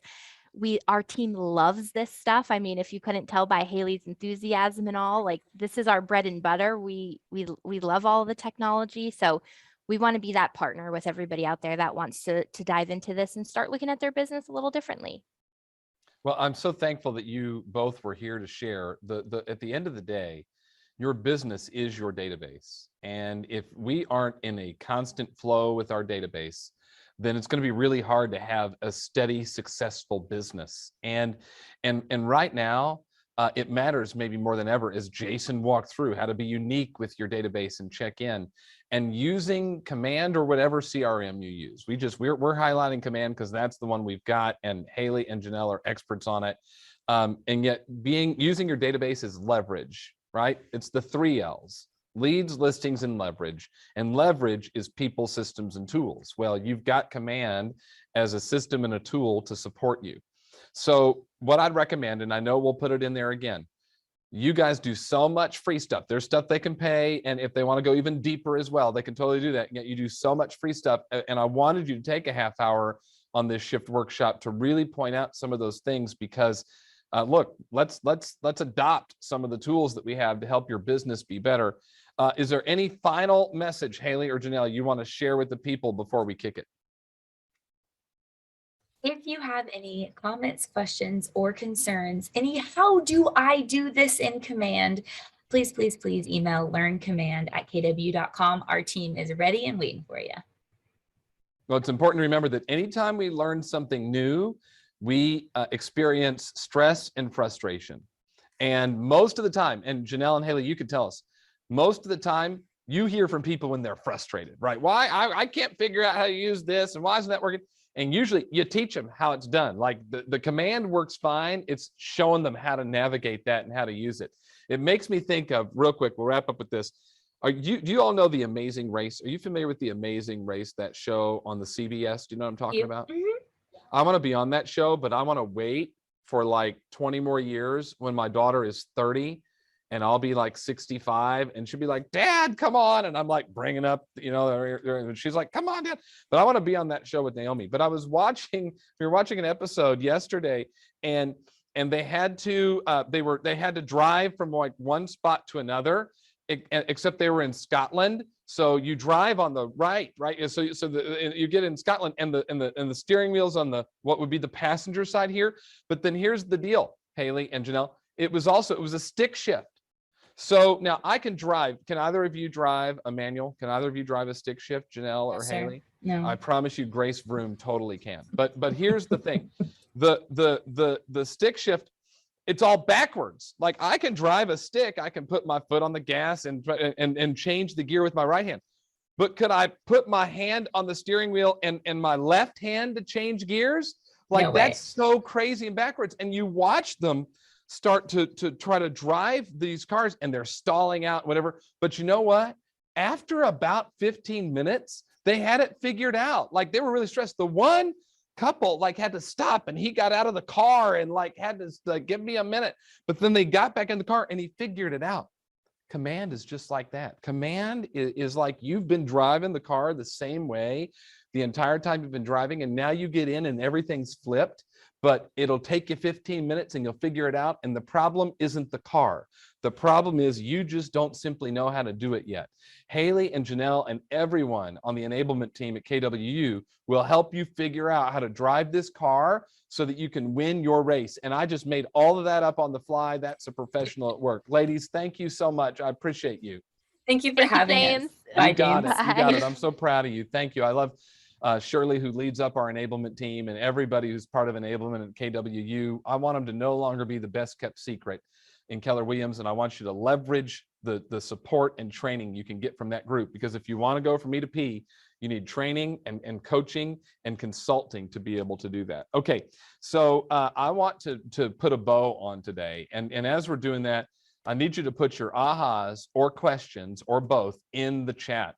Both on, if you're watching on Connect, in Slido, and if you're watching on Facebook, in the chat, because we'll take a couple of minutes to share ahas and to answer any questions you have. But I want to read something to you again from Shift, and it's on page 26 of Shift, and it says this: in a shifted market, there is little room for mistakes, and that's the real challenge. The margin for error is very, very thin. We are in a market right now that many of us have never experienced before. You put a home on the market, it sells immediately. The margin for error is very, very thin.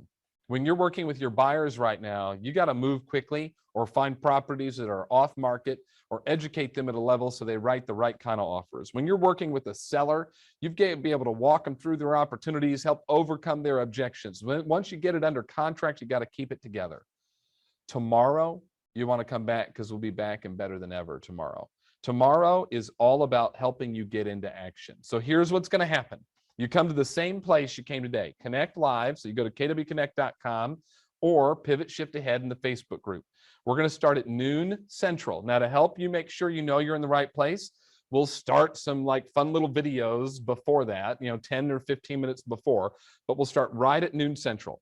At noon Central, I'm going to give you a very quick recap from today. Very, very quick. And then we're going to spend some time doing kind of a deep dive on lead generation and urgency and how important it is that you understand some key models and get some key activities done in the right way. So we'll do that right off the top. And then we're going to break it down into four buckets, right? The first bucket will be seller strategies. So we gave you the lead gen ideas for that today. So tomorrow it's like after the lead gen. So we're going to talk to three people. Denny Grimes, who is a legendary agent, got a very successful team in the Fort Myers and Naples area of Florida. He's a MAPS coach and a BOLD coach, and he's going to go through kind of the common objections that potential sellers are giving right now. The most common one is, where am I going to go if I sell? And he's going to walk us through how to overcome that objection along with several others and the right kinds of conversations to have with people. And then we're going to move on to Jenny Wallach from Tulsa, Oklahoma. And Jenny is going to talk about, okay, once you've gotten the listing, you've overcome the objection. How do you leverage that listing to get more listings, right? What strategies do you use to turn one listing into 4 or 5? And then what service do you provide to a seller at such a high level, like what Jason talked about today, that they want to refer you to every person on the planet? And then we'll talk to Marcy Chambers Smith from Georgia. Listen to this. She listed a home that got 155 offers. And she's going to walk us through. I know a lot of us are dealing with multiple offers. She's going to walk us through the strategies to use right now in a multiple offer situation. All right, so that's that. Then we're going to bring in Charles Holloway. He is from the Hampton Roads area of Virginia. He's from Newport News. And we're going to bring him on and do an interview about working with buyers in this market. And his team does an amazing job. It's the Holloway experience. His team does an amazing job of educating buyers so they write fewer offers and get their offers accepted. So we're going to do that. Then we're going to do it bulletproof the transaction session. And this is where we're going to bring Jeremy Ellis from Keller Mortgage on, along with Tony Baroni, Kate Conroy, and Lori Maggie from the Tony Baroni team to, again, walk us through how we're keeping the deal to close, because 20% are falling out right now. After that, Gary's going to join us. Gary Keller will be on to put this book in perspective and kind of move it into the 2020s and walk us through how to get into action right now. So we get about a half hour with Gary tomorrow afternoon to wrap up. And then finally, we'll spend 10 minutes with Sajid Patel to walk through now really taking everything we learned, packing it together, and how do we take action on that. It's been a great day. Let's go through a couple of things. And Grace, you can jump in too, because it seems like that people enjoyed today, Grace. Would that be accurate to say? The feedback, and Grace, can you unmute and turn on your camera? There we go. Grace, Yes. I so appreciate you. The feedback today, you told me, was amazing. People enjoyed the day. Yes, everyone has loved it so much. Everyone's had great ahas. The fact that you all know what the enablement team is now is really exciting. So we've had a really engaged, fantastic group today. Yeah, Grace, by the way, is the one who has to get all the people together to assemble all of this. She runs our Connect Live schedule and calendar and organizing what's on it and does a great job. George and Caitlin are here clicking all the crazy buttons to make sure we show up. Lisa's here from events who organized getting everybody on today. It's been amazing.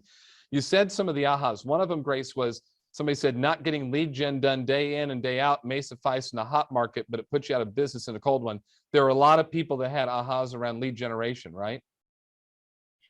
Absolutely. And really just making it intentional, making that a daily effort, getting some organization and structure around that. There was a lot of ahas around just making sure that everything you're doing has that structure in general. And the way that you broke that down with panelists as well, I think was really helpful. I also have to say I'm wearing this down jacket because it's very cold inside where I am. I'm not in a tundra, it is Texas, but I still have to wear it because the air conditioning can get that insane. We don't have any judgment around what you're wearing. This is a judgment-free zone. So I just want to tell you, it seems like people loved what Jason shared. And I know you were watching the chat. That's why I'm bringing you into this, you were watching the chat. What were some of the things you noticed about when Jason was on? What did people love? I know the being unique was a big deal. Yeah, so being unique and being able to do things that are unique that don't take a ton of money, right? You can clean people's windows, but you can also reach out and do those care calls and have unique conversations, and do that and sort of stand out in that very personalized way. If you just, if you get a little creative and you think a little bit harder about what people won't say no to, what people actually need and could really use your help with, you can get a lot done. I love it. Last thing, and then we'll wrap up. This just came in on Facebook. I just saw it. Rick Spain said, I had no idea enablement existed. I'll definitely contact them to help me move forward. I know you saw a lot of that too in the chat. It says in the book, once you know, it's not about more knowing, right? It's about doing. Grace, we got to leverage the tools we've got. You worked so hard to put amazing stuff on Connect Live, and our enablement team does so much to try to help our people. We just got to plug into the tools that we have, right? Yeah, I think a lot of people don't realize it is actually here. It's right in front of you sometimes, and it can seem like I'm looking for the right thing. It's got to be in a more difficult spot, but truly, if you go to Connect, we have so much stuff there. We have so many trainings. You use that search button and you can look for anything. You go to enablement, you sign up for something, you attend one class, you're going to come away with a whole mountain of knowledge. We have it. It's here for you. You just got to come to us. Grace, you're the best. Everybody who's worked on this is awesome. And we're half done. We get to do this again tomorrow. And I'm telling you, Gary Keller on tomorrow. You don't want to miss Gary walking you through how to win in today's market. Hey, everybody, thank you so much for watching. Here's what I'd tell you to do. Run to your market center and tell everybody how amazing today was so they can go watch the recording, which will be available immediately. As soon as we sign off, it'll be available on Pivot Shift Ahead. We will talk about ahas from this call on tomorrow's 8 a.m. Eastern mastermind that we do in Pivot Shift Ahead and at pivotshiftcall.com. We'll share ahas from today, and then we'll be back and better than ever tomorrow with Denny and Jenny, and I guess your name has to end in some sort of E sound, right? Jenny and Denny and Gary and Tony and Jeremy and all these people. It's going to be amazing. We'll see you tomorrow, everybody. Have a good one. Bye-bye.